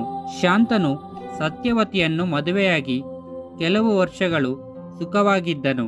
ಅವರಿಗೆ ಹುಟ್ಟಿದ 2 ಮಕ್ಕಳಿಗೆ ಚಿತ್ರಾಂಗದ, ವಿಚಿತ್ರವೀರ್ಯ ಎಂದು ಹೆಸರಿಡಲಾಯಿತು. ವರ್ಷಗಳು ಕಳೆದವು. ಶಾಂತನು ಪ್ರಾಣ ಬಿಟ್ಟನು. ರಾಜ್ಯಭಾರವು ಭೀಷ್ಮನೆಂದು ಖ್ಯಾತನಾಗಿದ್ದ ದೇವವ್ರತನ ಮೇಲೆ ಬಿದ್ದಿತು. ಚಿತ್ರಾಂಗದನು ಇನ್ನೂ ಚಿಕ್ಕವನು. ಅವನಿಗೆ ಯುವರಾಜ ಪಟ್ಟ ಕಟ್ಟಿ ಅವನ ಪರವಾಗಿ ಭೀಷ್ಮನು ರಾಜ್ಯಭಾರವನ್ನು ಹೊರಲೇಬೇಕಾಯಿತು. ಹೀಗೆ ಭೀಷ್ಮನು ಕೆಲವು ವರ್ಷಗಳನ್ನು ಕಳೆದನು. ಒಂದು ದಿನ ಚಿತ್ರಾಂಗದನೆಂಬ ಗಾಂಧರ್ವನಿಗೆ ಮಾನವನೊಬ್ಬ ತನ್ನ ಹೆಸರಿಟ್ಟುಕೊಂಡಿದ್ದಾನೆಂದು ತಿಳಿದು ಅವನಿಗೆ ತಡೆಯಲಾರದ ಕೋಪ ಬಂದಿತು. ಆಗ ಅವನ ಹತ್ತಿರ ಹೋಗಿ, ನೀನು ಯೋಗ್ಯನಾಗಿದ್ದರೆ ನನ್ನೊಡನೆ ಯುದ್ಧ ಮಾಡಿ ತೋರಿಸು ಎಂದು ಉರುಡುಕಟ್ಟಿ ನಿಂತನು. ಕುರುಕ್ಷೇತ್ರ ರಣರಂಗದಲ್ಲಿ 2 ಚಿತ್ರಾಂಗದರುಗಳ ನಡುವೆ ಯುದ್ಧ ಏರ್ಪಟ್ಟಿತು. ಈ ಯುದ್ಧದಲ್ಲಿ ಶಾಂತವನ ಮಗ ಚಿತ್ರಾಂಗದನು ಮರಣ ಹೊಂದಿದನು. ಭೀಷ್ಮನಿಗೆ ಅಪಾರ ದುಃಖವಾಯಿತು. ಅವನು ಸತ್ಯವತಿಯ 2ನೇ ಮಗ ವಿಚಿತ್ರವೀರ್ಯನಿಗೆ ಯುವರಾಜ ಪಟ್ಟವನ್ನು ಕಟ್ಟಿ ಅವನ ಹೆಸರಿನಲ್ಲಿ ರಾಜ್ಯಭಾರವನ್ನು ಮುಂದುವರಿಸಿದನು. ಬಾಲಕ ವಿಚಿತ್ರವೀರ್ಯನು ಅಣ್ಣನಿಗೆ ವಿಧೇಯನಾಗಿದ್ದನು. ಪ್ರಜೆಗಳು ಸುಖವಾಗಿದ್ದರು. ಭೀಷ್ಮನ ಆಳ್ವಿಕೆಯಲ್ಲಿ ಹಸ್ತಿನಾಪುರದ ಎಲ್ಲರೂ ಆನಂದದಿಂದಿದ್ದರು. ಪುಟ್ಟ ವಿಚಿತ್ರವೀರ್ಯನೇ ಈಗ ಸತ್ಯವತಿಯ ಆಶಾಕಿರಣ. ಅವಳಿಗೆ ಈಗ ಉಳಿದಿರುವುದು ಅವನೊಬ್ಬನೇ ಮಗ. ಭೀಷ್ಮನು ಅಣ್ಣನಾಗಿದ್ದರೂ ತಂದೆಯಂತೆ ಅವನನ್ನು ನೋಡಿಕೊಳ್ಳುತ್ತಿದ್ದನು. ವರ್ಷಗಳು ಉರುಳಿದವು. ವಿಚಿತ್ರವೀರ್ಯನ ಮದುವೆಯನ್ನು ಕುರಿತು ಭೀಷ್ಮನು ಯೋಚಿಸುವ ಕಾಲ ಬಂದೇ ಬಂದಿತು. ಆಗ ಕಾಶಿರಾಜನಿಗೆ ಅಂಬೆ, ಅಂಬಿಕೆ, ಅಂಬಾಲಿಕೆ ಎಂಬ 3 ಸುಂದರವಾದ ಮಕ್ಕಳಿದ್ದರು. ಇವರುಗಳು ತನ್ನ ತಮ್ಮನಿಗೆ ಯೋಗ್ಯರಾಗಬಹುದೆಂದು ಭೀಷ್ಮನು ಯೋಚಿಸಿದನು. ಇನ್ನೇನು ಮಾತುಕತೆ ಆರಂಭಿಸಬೇಕು ಎನ್ನುವಷ್ಟರಲ್ಲಿ ಕಾಶಿರಾಜನು ತನ್ನ ಮಕ್ಕಳಿಗೆ ಸ್ವಯಂವರವನ್ನು ಏರ್ಪಡಿಸಿರುವನೆಂಬ ಸುದ್ದಿ ಬಂದಿತು. ಭೀಷ್ಮನಿಗೆ ಈ ಅಪಮಾನವನ್ನು ಸಹಿಸುವುದು ಸಾಧ್ಯವಾಗಲಿಲ್ಲ. ಕಾಶಿರಾಜನ ಮನೆಯಿಂದ ಕುರುವಂಶಕ್ಕೆ ಹೆಣ್ಣು ತರುವುದು ಮೊದಲಿನಿಂದಲೂ ನಡೆದ ಬಂದ ಪದ್ಧತಿ. ಅಂಥದ್ರಲ್ಲಿ ಪದ್ಧತಿಗೆ ವಿರೋಧವಾಗಿ ಕಾಶಿರಾಜನು ಸ್ವಯಂವರವನ್ನು ಏರ್ಪಡಿಸುವುದೇ? ಅದು ತನಗೆ ತಿಳಿಸದೆ ಅವನು ಸ್ವಯಂವರ ನಡೆಯುತ್ತಿದ್ದ ಸ್ಥಳಕ್ಕೆ ಹೋಗಿದನು. ಸ್ವಯಂವರಕ್ಕೆ ಸಿದ್ಧತೆಗಳೆಲ್ಲ ಆಗಿದ್ದವು. ಭರತ ವರ್ಷದ ಎಲ್ಲಾ ಭಾಗಗಳಿಂದಲೂ ರಾಜರುಗಳು ಬಂದಿದ್ದರು. ಅವರೆಲ್ಲ ಭೀಷ್ಮನನ್ನು ನೋಡಿದರು.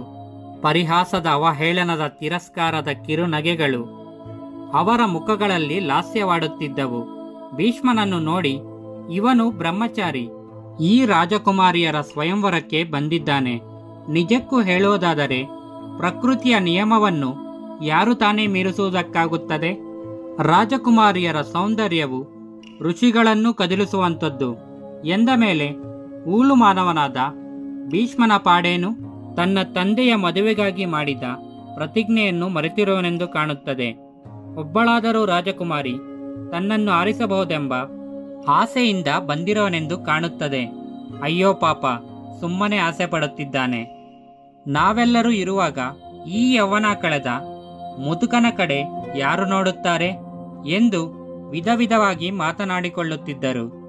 ಸಿಡಿಲಿನಂತಹ ಧ್ವನಿಯೊಂದು ನೆರೆದಿದ್ದ ರಾಜರುಗಳನ್ನೆಲ್ಲ ಬಡೆದೆಬ್ಬಿಸಿತು. ಭೀಷ್ಮನು ಅವರನ್ನುದ್ದೇಶಿಸಿ ಹೇಳುತ್ತಿದ್ದ, ನಾನು ಖಂಡಿತವಾಗಿಯೂ ಸ್ವಯಂವರಕ್ಕೆಂದೇ ಬಂದಿರುವೆನು. ಈ ರಾಜಕುಮಾರಿಯರನ್ನು ನಾನು ಹಸ್ತಿನಾಪುರಕ್ಕೆ ಕರೆದುಕೊಂಡು ಹೋಗುತ್ತೇನೆ. ಅವರನ್ನು ನನ್ನ ತಮ್ಮ ವಿಚಿತ್ರವೀರ್ಯನಿಗೆ ಕೊಟ್ಟು ಮದುವೆ ಮಾಡುವೆನು. ಅವರು ಕುರುವಂಶದ ಸೊಸೆಗಳಾಗುತ್ತಾರೆ. ನಿಮ್ಮಲ್ಲಿ ಯಾರಿಗಾದರೂ ಧೈರ್ಯವಿದ್ದರೆ, ಸಾಹಸವಿದ್ದರೆ ನನ್ನಿಂದ ಈ ರಾಜಕುಮಾರಿಯರನ್ನು ಗೆದ್ದು ಪಡೆದುಕೊಳ್ಳಬಹುದು. ಯಾರೇ ನನ್ನನ್ನು ಎದುರಿಸಿ ನಿಂತರೂ ಅವರೊಂದಿಗೆ ಹೋರಲು ನಾನು ಸಿದ್ಧನಾಗಿರುವೆನು. ಹೀಗೆಂದು ಭೀಷ್ಮನು ರಾಜಕುಮಾರಿಯರನ್ನು ಒಬ್ಬೊಬ್ಬರನ್ನೇ ಕೈ ಹಿಡಿದು ರಥಕ್ಕೆ ಹತ್ತಿಸಿಕೊಂಡನು. ಇನ್ನೇನು ಹೊರಡಬೇಕು ಎನ್ನುವಷ್ಟರಲ್ಲಿ ರಾಜರುಗಳೆಲ್ಲ ಕ್ರೋಧವಿಷ್ಟರಾದರು. ಕಾಶಿರಾಜನು ಸಹಾಯಕ್ಕಾಗಿ ಅವರೊಡೆಗೆ ನೋಡಿದನು. ಎಲ್ಲರೂ ಒಟ್ಟಾಗಿ ಭೀಷ್ಮನೊಡೆಗೆ ನುಗ್ಗಿ ಬಂದರು. ಭೀಷ್ಮನು ಅವರೆಲ್ಲರನ್ನು ಒಟ್ಟಾಗಿ ಎದುರಿಸಿ ಅನಾಯಾಸವಾಗಿ ಸೋಲಿಸಿದನು. ರಾಜಕುಮಾರಿಯರೊಂದಿಗೆ ಭೀಷ್ಮನ ರಥವು ಹಸ್ತಿನಾಪುರದ ಕಡೆಗೆ ಮುನ್ನಡೆಯಿತು. ಸ್ವಯಂವರಕ್ಕೆ ಬಂದಿದ್ದವರಲ್ಲಿ ಶಾಲ್ವ ದೇಶದ ರಾಜನೊಬ್ಬ ಮಹಾವೀರ. ಅವನು ಭೀಷ್ಮನೊಡನೆ ಸೆಣಸಿ ಕಾದಿದವರಲ್ಲಿ ಒಬ್ಬ. ಅವನದು ಸಾಧಾರಣ ಹೋರಾಟವಾಗಿರಲಿಲ್ಲ. ಅವನ ಯುದ್ಧವನ್ನು, ಅವನು ಭೀಷ್ಮನನ್ನು ನೋಯಿಸಿದ್ದನ್ನು ಎಲ್ಲರೂ ಅಚ್ಚರಿಯಿಂದ ನೋಡುತ್ತಿದ್ದರು. ಭೀಷ್ಮನು ಸಿಡಿದೆದ್ದು ಮೊದಲಿಗಿಂತ ಘೋರವಾಗಿ ಯುದ್ಧ ಮಾಡಿ ಶಲ್ವನ ಸಾರಥಿಯನ್ನು ಕೊಂದು ಅವನ ಕುದುರೆಗಳನ್ನು ಒಡೆದುರುಳಿಸಿ ಅವನನ್ನು ನಿರಾಯುಧನನ್ನಾಗಿ ಮಾಡಿ ಶಲ್ವನು ಅಸಹಾಯಕನಾಗಿ ಭೂಮಿಯ ಮೇಲೆ ನಿಲ್ಲುವಂತಾಯಿತು. ಧರ್ಮಾತ್ಮನಾದ ಭೀಷ್ಮನು ಅವನನ್ನು ಕೊಲ್ಲದೆ ಉಳಿಸಿ ಹಸ್ತಿನಾಪುರಕ್ಕೆ ಹೊರಟು ಹೋದನು. ಹಸ್ತಿನಾಪುರದ ಬೀದಿ ಬೀದಿಗಳಲ್ಲಿ ಜನರು ನೆರೆದು ಸಂಭ್ರಮದಿಂದ ಸೆರೆಹಿಡಿದು ತಂದಿದ್ದ ರಾಜಕುಮಾರಿಯರನ್ನು ಸ್ವಾಗತಿಸಿದರು. ಅರಮನೆಗೆ ಬರುತ್ತಲೇ ಭೀಷ್ಮನು ರಥದಿಂದಿಳಿದು ಆ ಸುಂದರಿಯರನ್ನು ಸತ್ಯವತಿಯ ಮುಂದೆ ಕರೆತಂದು ನಿಲ್ಲಿಸಿದ. ನೋಡಮ್ಮ, ನಮ್ಮ ವಿಚಿತ್ರ ವೀರನಿಗೆ ಎಂದು ನಾನು ಕರೆದುಕೊಂಡು ಬಂದಿರುವ ಕನ್ಯಾಮಣಿಗಳಿವರು ಎಂದು ಒಪ್ಪಿಸಿದ. ಸತ್ಯವತಿಗೆ ಬಹಳ ಸಂತೋಷವಾಯಿತು. ಕುಮಾರನನ್ನು ಕರೆಸಿ ತೋರಿಸಿದಳು.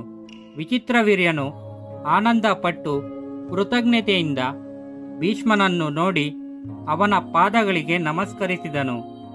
ಭೀಷ್ಮನು ಅವನನ್ನು ಹಿಡಿದೆತ್ತಿ ಆಲಿಂಗಿಸಿಕೊಂಡ. ಅವನ ಕಣ್ಣುಗಳು ಒದ್ದೆಯಾದವು. ಪೂಜ್ಯರೇ, ದಯಮಾಡಿ ನನ್ನದೊಂದು ಮಾತಿದೆ ಎಂಬ ಮಾತು ಕೇಳಿದ ಭೀಷ್ಮ ತಿರುಗಿ ನೋಡಿದ. ರಾಜಕುಮಾರಿಯರಲ್ಲಿ ದೊಡ್ಡವಳಾದ ಅಂಬೆಯು ಸತ್ಯವತಿ, ಭೀಷ್ಮ ಇಬ್ಬರನ್ನು ಉದ್ದೇಶಿಸಿ, ಭೀಷ್ಮನು ಸ್ವಯಂವರಕ್ಕೆ ಬಂದು ನಮ್ಮ ಕೈ ಹಿಡಿದು ಬಲವಂತವಾಗಿ ಎಳೆದು ತರುವಾಗ ನಾನು ಶಲ್ವನಿಗೆ ಹಾರವನ್ನು ಇನ್ನೇನು ಹಾಕುವಳಿದ್ದೆ. ಅವನನ್ನು ಆಗಲೇ ನಾನು ಪತಿಯೆಂದು ಮನಸ್ಸಿನಲ್ಲೇ ಸ್ವೀಕರಿಸಿದ್ದೆ ಎಂದಳು. ತಲೆ ತೋರದ ಈ ಹೊಸ ಸಮಸ್ಯೆಯಿಂದ ಎಲ್ಲರೂ ಅಪ್ರತಿಭರಾದರು. ಯುವರಾಜನು ಹೃದಯವನ್ನು ಇನ್ನೊಬ್ಬರಿಗೆ ಕೊಟ್ಟಿರುವವಳನ್ನು ಮದುವೆಯಾಗುವುದು ತರವಲ್ಲ ಎಂದ. ಭೀಷ್ಮ, ಸತ್ಯವತಿ ಇಬ್ಬರಿಗೂ ಅವನು ಹೇಳುವುದು ಸರಿ ಎನಿಸಿತು. ಭೀಷ್ಮನು ಅಂಬೆಗೆ, ನೀನು ನಿನ್ನ ಪತಿಯನ್ನು ಈಗಾಗಲೇ ಆರಿಸಿಕೊಂಡಿರುವೆ. ನಿನ್ನನ್ನು ಇಲ್ಲಿ ಉಳಿಸಿಕೊಳ್ಳುವುದು ಸರಿಯಲ್ಲವೆಂದು ನನಗೆನಿಸುತ್ತಿದೆ. ನಾನು ನಿನ್ನನ್ನು ಸರಿಯಾದ ರಕ್ಷಣೆಯಿಂದ ಕಳಿಸಿಕೊಡುತ್ತೇನೆ. ನೀನು ಶಲ್ವನಲ್ಲಿಗೆ ಹೋಗಲು ಸ್ವತಂತ್ರಳಾಗು ಎಂದನು. ಅಂಬೆ ಶಲ್ವರಾಜ್ಯಕ್ಕೆ ಪ್ರಯಾಣ ಮಾಡಿದಳು. ಶಲ್ವನ ಬಳಿಗೆ ಹೋಗಿ ನಿಂತು, ರಾಜನೇ, ನೋಡು ನನ್ನನ್ನು. ಸ್ವಯಂವರ ಮಂಟಪದಲ್ಲಿ ನಿನಗೆ ಮಾಲೆ ಹಾಕಲು ತುದಿಗಾಲಿನಲ್ಲಿ ನಿಂತಿರೋಳನ್ನು ನನ್ನ ತಂಗಿಯರೊಡನೆ ಭೀಷ್ಮನು ಬಲಾತ್ಕಾರದಿಂದ ಕರೆದುಕೊಂಡೋಗಿದ್ದಾನೆ. ಹಸ್ತಿನಾಪುರವನ್ನು ತಲುಪಿದೊಡನೆ ಅವನಿಗೆ, ಈಗಾಗಲೇ ನಾನು ನನ್ನ ಪತಿಯನ್ನು ಆರಿಸಿಕೊಂಡಿರುವನೆಂದು ಹೇಳಿದೆ. ದೊಡ್ಡ ಮನಸ್ಸಿನವನಾದ ಅವನು ತಕ್ಷಣವೇ ನನ್ನನ್ನು ನಿನ್ನಲ್ಲಿಗೆ ಕಳಿಸಿಕೊಟ್ಟಿರುವನು. ನಿನ್ನನ್ನು ಪ್ರೀತಿಸಿರುವ ನನ್ನನ್ನು ಪರಿಗ್ರಹಿಸು ಎಂದಳು. ಶಲ್ವರಾಜನು ದೊಡ್ಡದಾಗಿ ನಕ್ಕು, ನಿನ್ನನ್ನು ಸ್ವೀಕರಿಸುವುದೇ? ಶತ್ರುವಿನಿಂದ ಉಡುಗೊರೆ ತೆಗೆದುಕೊಳ್ಳಲು ನೀನೇನು ನನ್ನನ್ನು ಭಿಕ್ಷುಕ ಎಂದುಕೊಂಡಿರುವೆಯಾ? ಭೀಷ್ಮನು ನಿನ್ನ ಬಲಗೈ ಹಿಡಿದು ಕರೆದುಕೊಂಡೋಗಿದ್ದಾನೆ. ನಮ್ಮೆಲ್ಲರನ್ನು ಜಯಿಸಿ ನಿನ್ನನ್ನು ಯುದ್ಧದಲ್ಲಿ ಗೆದ್ದಿದ್ದಾನೆ. ಕ್ಷೇತ್ರೀಯ ಧರ್ಮದ ಪ್ರಕಾರ ಕನ್ಯೆಯನ್ನ ಯಾರು ಯುದ್ಧದಲ್ಲಿ ಗೆದ್ದುಕೊಳ್ಳುವರೋ ಅವರೇ ಅವನ ಒಡೆಯನಾಗುವನು. ನೀನು ಭೀಷ್ಮನ ಸೊತ್ತು, ಅವನೇ ನಿನ್ನ ಪತಿ. ನೀನು ಅವನಲ್ಲಿಗೆ ಹೋಗಿ ಅವನನ್ನು ಮದುವೆಯಾಗು. ನಾನು ನಿನ್ನನ್ನು ಪರಿಗ್ರಹಿಸಲಾರೆ ಎಂದ. ನೋವು ಅಪಮಾನ ಎರಡನ್ನೂ ಹೃದಯದಲ್ಲಿ ತುಂಬಿಕೊಂಡು ಅಂಬೆಯು ಪುನಃ ಹಸ್ತಿನಾಪುರಕ್ಕೆ ಬಂದು ಭೀಷ್ಮನೆದುರಿಗೆ ನಿಂತಳು. ಕಣ್ಣೀರು ಧಾರೆ ಧಾರೆಯಾಗಿ ಹರಿಯುತ್ತಿತ್ತು. ಎಳೆಯ ಹುಡುಗಿಯ ಪರಿಸ್ಥಿತಿ ಭೀಷ್ಮನನ್ನು ಕಂಗೆಡಿಸಿತು. ಯಾಕಮ್ಮ, ಏನಾಯಿತು? ನಾನು ನಿನ್ನನ್ನು ನಿನ್ನ ಇಚ್ಛೆಯ ಪ್ರಕಾರ ಶೆಲ್ವನಲ್ಲಿಗೆ ಕಳಿಸಿಕೊಟ್ಟಿರುವನಲ್ಲವೇ, ಏಕೆ ಹಿಂದಿರುಗಿ ಬಂದೆ ಎಂದು ವಿಚಾರಿಸಿದನು. ಅಂಬೆಯು, ನನ್ನ ಪ್ರಯಾಣವು ವ್ಯರ್ಥವಾಯಿತು. ನಾನೀಗ ಧರ್ಮಶಾಸ್ತ್ರದಲ್ಲಿ ವಿಶೇಷ ಪರಿಣತಿ ಪಡೆದಿರುವೆ. ಶೆಲ್ವರಾಜನಿಗೆ ನಾನು ಸೋದರಿ ಸಮಾನಳಂತೆ. ಕನ್ಯೆಯನ್ನು ಯುದ್ಧದಲ್ಲಿ ಗೆದ್ದವನೇ ಕ್ಷೇತ್ರೀಯ ಧರ್ಮದ ಪ್ರಕಾರ ಅವಳ ಪತಿಯಂತೆ. ನೀನು ನನ್ನನ್ನು ಬಲಗೈ ಹಿಡಿದು ನಿನ್ನ ರಥಕ್ಕೆ ಹತ್ತಿಸಿಕೊಂಡು ಅನಂತರ ಎಲ್ಲ ರಾಜರ ಜೊತೆ ಯುದ್ಧ ಮಾಡಿದೆಯಲ್ಲವೇ? ನೀನೇ ನನ್ನನ್ನು ಮದುವೆಯಾಗಬೇಕಂತೆ. ಈಗ ನನಗೆ ಬೇರೆ ಗತಿಯಿಲ್ಲ. ನೀನೇ ನನಗೆ ಬಾಳನ್ನು ಕೊಡಬೇಕು. ನನ್ನನ್ನು ಮದುವೆಯಾಗು ಎಂದಳು. ಭೀಷ್ಮನ ಹೃದಯ ಕರಗಿತು. ಕರುಣೆ ಉಕ್ಕಿ ಹರಿಯಿತು. ಗಂಟಲು ಉಬ್ಬಿ ಬಂದಿತು. ಕಣ್ಣು ಮಂಜಾಯಿತು. ಮಾತೇ ಬರಲಿಲ್ಲ. ಆದರೆ ತನ್ನಂತವನು ಕಣ್ಣೀರು ಹಾಕುವುದು ತರವೇ? ತನ್ನಿಂದ ಈ ಹುಡುಗಿಯ ಬಾಳು ಹೀಗಾಯಿತಲ್ಲ ಎಂಬ ಚಿಂತೆ ಅವನನ್ನು ತುಂಬಿಕೊಂಡಿತ್ತು. ಸಾಧ್ಯವಾದಷ್ಟು ಅನುನಯದಿಂದ ಅವನು, ಅಂಬೆ, ನಡೆದ ಘಟನೆಗಳಿಂದ ನನಗೆ ದುಃಖವಾಗಿದೆ. ನಾನು ಆಜನ್ಮ ಬ್ರಹ್ಮಚಾರಿಯಾಗಿರುತ್ತೇನೆಂದು ಪ್ರತಿಜ್ಞೆ ಮಾಡಿರುವುದು ನಿನಗೆ ಗೊತ್ತಿದೆ. ನಿನ್ನನ್ನು ನಾನು ಹೇಗೆ ಮದುವೆಯಾಗಲಿ? ಈ ಯೋಚನೆಯನ್ನು ನೀನು ಮನಸ್ಸಿನಿಂದ ತೆಗೆದುಹಾಕು. ಇದು ಅಸಾಧ್ಯ. ನೀನು ಪತಿಯನ್ನು ಆರಿಸಿಕೊಂಡಿರುವ ವಿಷಯವನ್ನು ಕಾಶಿಯಲ್ಲೇ ಹೇಳಿಬಿಟ್ಟಿದ್ದರೆ ಹೀಗೆಲ್ಲ ಆಗುತ್ತಿರಲಿಲ್ಲ. ಆದರೆ ವಿಧಿಯ ಆಟವನ್ನು ಬಲ್ಲವರಾರು? ನೀನು ನನಗೆ ಪತ್ನಿಯಾಗುವುದು ಸಾಧ್ಯವಿಲ್ಲದ ಮಾತು. ನೀನು ಮತ್ತೊಮ್ಮೆ ಶೆಲ್ವನಲ್ಲಿಗೆ ಹೋಗಿ ಒತ್ತಾಯ ಮಾಡಿ ನೋಡು. ನಿನ್ನ ಕಷ್ಟದಲ್ಲಿ ನಾನು ಸಹಾಯ ಮಾಡಲು ಸಾಧ್ಯವಿಲ್ಲವಾಗಿದೆ. ಪ್ರತಿಜ್ಞೆಯೊಂದಿಲ್ಲದಿದ್ದರೆ ಪರಿಸ್ಥಿತಿ ಬೇರೆಯಾಗುತ್ತಿತ್ತು. ಆದರೆ ಪ್ರತಿಜ್ಞಾಬದ್ಧನಾಗಿರುವ ನಾನು ನೀನು ಹೇಳುವ ರೀತಿಯಲ್ಲಿ ನಿನಗೆ ಖಂಡಿತ ಸಹಾಯ ಮಾಡಲಾರೆ ಎಂದು ಮುಂದೆ ಮಾತಿಗೆ ಅವಕಾಶವಿಲ್ಲದಂತೆ ಅಲ್ಲಿಂದ ಹೊರಟು ಹೋದ. ದುಃಖದಿಂದ ಅಂಬೆ ಹೀಗೆ ಅಲ್ಲಿಂದಲ್ಲಿಗೆ ತಿರುಗುತ್ತಾ 6 ವರ್ಷಗಳನ್ನು ವ್ಯರ್ಥವಾಗಿ ಕಳೆದಳು. ತನ್ನ ದುಃಖಕ್ಕೆ ಕಾರಣನಾದ ಭೀಷ್ಮನ ಮೇಲೆ ದ್ವೇಷವನ್ನು ಹೃದಯದಲ್ಲಿ ತುಂಬಿಕೊಂಡು ಅವಳು ಕಾಡಿಗೆ ಹೋದಳು. ಅಲ್ಲಿದ್ದ ಋಷಿಗಳ ಮುಂದೆ ತನಗೆ ಒದಗಿದ ದುರ್ಗತಿಯನ್ನು ವಿವರಿಸಿದಳು. ಅವರೊಡನೆ ತಾನೂ ತಪಸ್ಸು ಮಾಡುವೆನೆಂದಳು. ಅವರು ಯೋಚಿಸಿದರು. ಎಳೆಯ ವಯಸ್ಸಿನ ಮದುವೆಯಾಗದ ಹುಡುಗಿ ತಪಸ್ಸಿಗಳಾದ ತಮ್ಮ ನಡುವೆ ಉಳಿಯುವುದು ಅವರಿಗೆ ಬೇಕಾಗಿರಲಿಲ್ಲ. ಏನು ಹೇಳಬೇಕೆಂದೇ ತೋರದೇ ಇದ್ದಾಗ ಅದೃಷ್ಟವಶಾತ್ತು ಅಂಬೆಯ ಅಜ್ಜನಾದ ಓತ್ರವಾಹನ ಆ ಋಷ್ಯಾಶ್ರಮಕ್ಕೆ ಬಂದ. ನಡೆದ ದುರಂತವನ್ನು ಕೇಳಿದ ಅವನು ಅವಳನ್ನು ಸಮಾಧಾನ ಮಾಡಿದ. ಮಹಾತ್ಮನಾದ ಭಾರ್ಗವನು ನನ್ನ ಮಿತ್ರ. ನಾನು ಅವನಿಗೆ ಹೇಳುತ್ತೇನೆ, ತಪ್ಪದೆ ಅವನು ನಿನಗೆ ಸಹಾಯ ಮಾಡುತ್ತೇನೆಂದು ಹೇಳಿ ಅವಳಿಗೆ ಸಮಾಧಾನ ಮಾಡಿದನು. ಕೆಲವು ದಿನಗಳ ನಂತರ ಪರಶುರಾಮನು ಆ ಮಾರ್ಗವಾಗಿ ಕಾಡಿಗೆ ಬಂದ. ಅಂಬೆಯ ಅಜ್ಜನು ಅಂಬೆಯ ದಾರುಣ ಕಥೆಯನ್ನು ಅವನಿಗೆ ಹೇಳಿದ. ಮಹರ್ಷಿಗೆ ಅಯ್ಯೋ ಪಾಪ ಎನಿಸಿತು. ನಾನು ಖಂಡಿತವಾಗಿಯೂ ಈ ಬಗ್ಗೆ ಭೀಷ್ಮನೊಂದಿಗೆ ಮಾತನಾಡುತ್ತೇನೆ. ನಿನ್ನನ್ನು ಮದುವೆಯಾಗುವಂತೆ ನಾನು ಅವನಿಗೆ ಹೇಳಿದರೆ ಅವನು ನನ್ನ ಮಾತನ್ನು ತೆಗೆದುಹಾಕಲಾರ ಎಂದ. ಪರಶುರಾಮನ ಪ್ರಿಯ ಶಿಷ್ಯನಾದ ಭೀಷ್ಮನಿಗೆ ತನ್ನನ್ನು ಬಂದು ಕಾಣುವಂತೆ ಹೇಳಿ ಕಳಿಸಿದ. ಗುರು ಕರೆಯುತ್ತಿದ್ದಾರೆ ಎಂದ ಕೂಡಲೇ ಓಡಿ ಬಂದ ಭೀಷ್ಮನು ಅವನ ಪಾದಗಳಿಗೆ ನಮಸ್ಕರಿಸಿ, ಗುರುವೇ, ನನ್ನನ್ನು ತಮ್ಮ ಸನ್ನಿಧಾನಕ್ಕೆ ಕರೆಸಿಕೊಂಡಿದ್ದು ಏಕೆ ನನ್ನಿಂದ ಏನಾಗಬೇಕಾಗಿತ್ತು ಎಂದ. ಭಾರ್ಗವನು ಅವನನ್ನು ಹಿಡಿದೆತ್ತಿ ಆಲಿಂಗಿಸಿಕೊಂಡು, ಮಗು, ಕಷ್ಟದಲ್ಲಿರುವ ಒಬ್ಬರಿಗೆ ನಿನ್ನಿಂದ ಸಹಾಯವಾಗಬೇಕಾಗಿದೆ. ಈ ಸುಂದರಿಯನ್ನು ನೀನು ನೋಡಿದ್ದೀಯಾ ಎಂದು ಕೇಳಿದ. ಭೀಷ್ಮನು ತಿರುಗಿ ನೋಡುತ್ತಾನೆ. ಅಲ್ಲಿ ಇರುವವಳು ಅಂಬೆ. ಭೀಷ್ಮನು, ಗುರುವೇ, ಅವಳು ನನಗೆ ಗೊತ್ತು.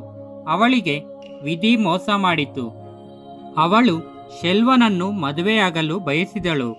ಆದ್ದರಿಂದ ಅವಳು ಹಸ್ತಿನಾಪುರದಿಂದ ಹೊರಟು ಹೋಗಬೇಕಾಯಿತು. ಆದರೆ ನೀವು ಈಗ ನನ್ನನ್ನು ಕರೆಸಿದ್ದಕ್ಕೂ ಇದಕ್ಕೂ ಏನು ಸಂಬಂಧ ಎಂದು ಕೇಳಿದ. ಪರಶುರಾಮನು, ನೀನು ಅವಳನ್ನು ಪರಿಗ್ರಹಿಸುವಂತೆ ಮಾಡುವೆ ಎಂದು ಅವಳಿಗೆ ನಾನು ಮಾತು ಕೊಟ್ಟಿದ್ದೇನೆ. ನೀನು ನನ್ನ ಮಾತನ್ನು ಉಳಿಸಬೇಕು. ಅಂಬೆಯನ್ನು ನೀನು ಮದುವೆಯಾಗಬೇಕು ಎಂದ. ಭೀಷ್ಮನು ದುಃಖದಿಂದ ಗುರುವನ್ನು ನೋಡುತ್ತಾ, ಗುರುವೇ, ನೀವು ನನ್ನ ಘೋರ ಪ್ರತಿಜ್ಞೆಯನ್ನು ತಿಳಿದವರು. ನಾನು ಮದುವೆಯಾಗಲಾರೆ. ನೀವು ಹೇಳಿದರೂ ಸಹ ನಾನು ಮದುವೆಯಾಗಲಾರೆ ಎಂದ. ಗುರುವಿನ ಮಾತನ್ನು ನಡೆಸುವುದು ಶಿಷ್ಯನ ಕರ್ತವ್ಯವೆಂದು ಪರಶುರಾಮನು ತುಂಬಾ ಪ್ರಯತ್ನ ಪಟ್ಟರೂ ಫಲವಿಲ್ಲವಾಯಿತು. ಭೀಷ್ಮನು ಏನು ಮಾಡಿದರೂ ತನ್ನ ಪ್ರತಿಜ್ಞೆಯನ್ನು ಮುರಿಯಲು ಒಪ್ಪಲಿಲ್ಲ. ಪರಶುರಾಮನಿಗೆ ಕೋಪ ನೆತ್ತಿಗೇರಿತು.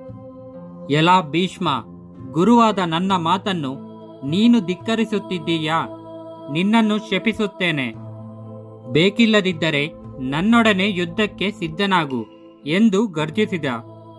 ಆಗ ಭೀಷ್ಮನು ಹೇಳುತ್ತಾನೆ, ಯುದ್ಧ ಮಾಡಲೇಬೇಕಿದ್ದರೆ ಯುದ್ಧ ಮಾಡುತ್ತೇನೆ ಗುರುವೇ. ಆದರೆ ನಿಮ್ಮ ಈ ಪ್ರೀತಿಯ ಶಿಷ್ಯನನ್ನು ದಯವಿಟ್ಟು ಶಪಿಸಬೇಡಿ ಎಂದ.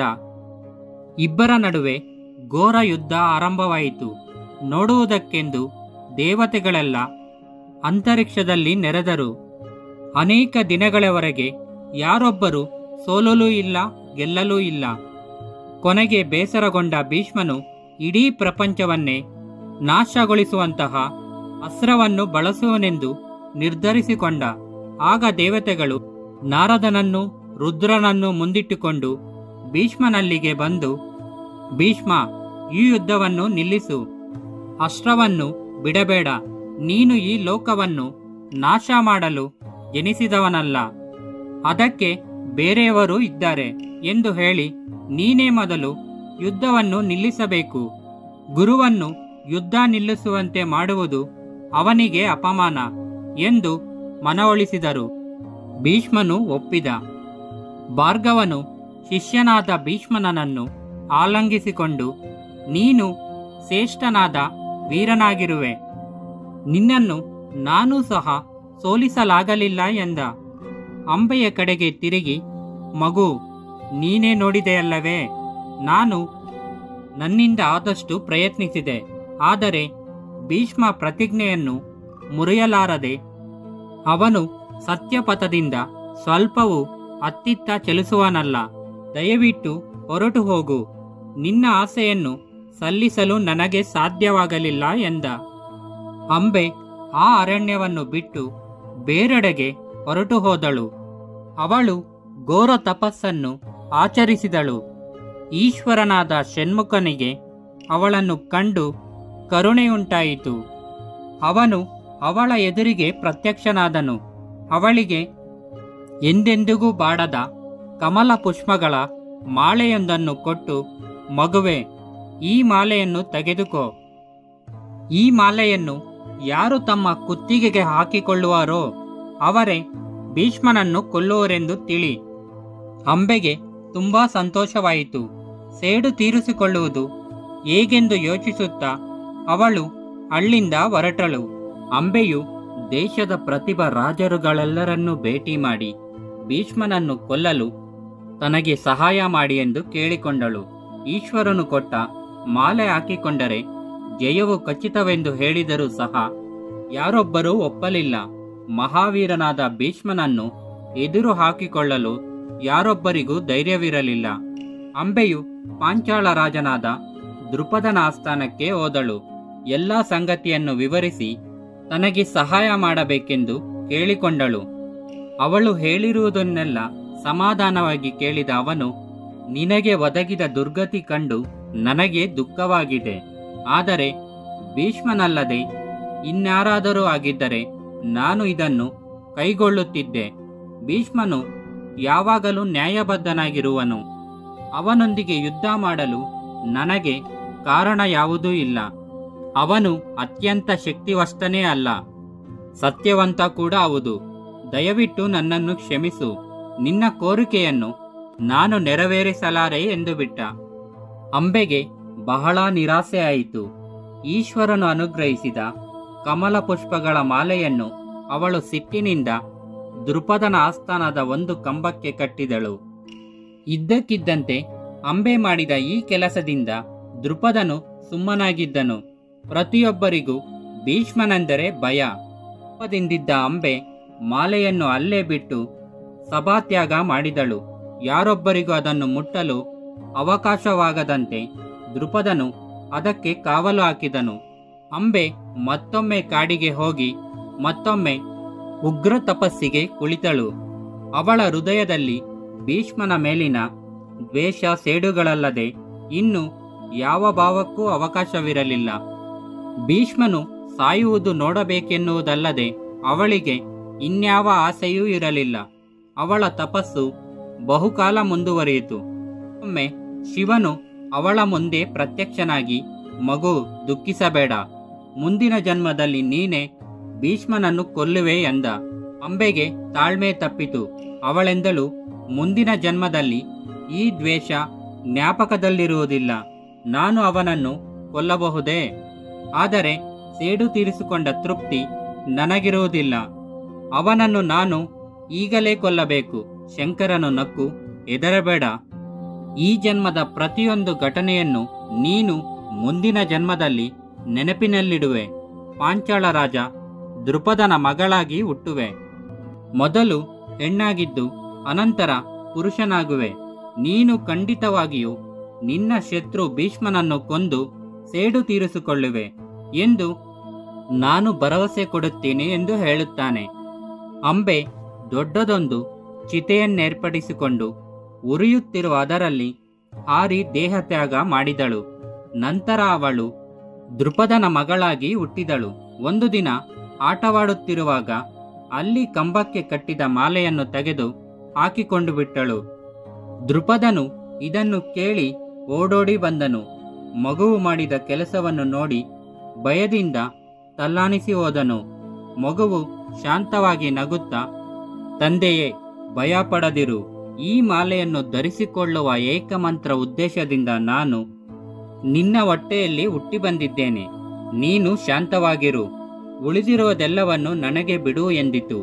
ಮಗುವಿಗೆ ಶಿಖಂಡಿ ಎಂದು ಹೆಸರಿಟ್ಟರು.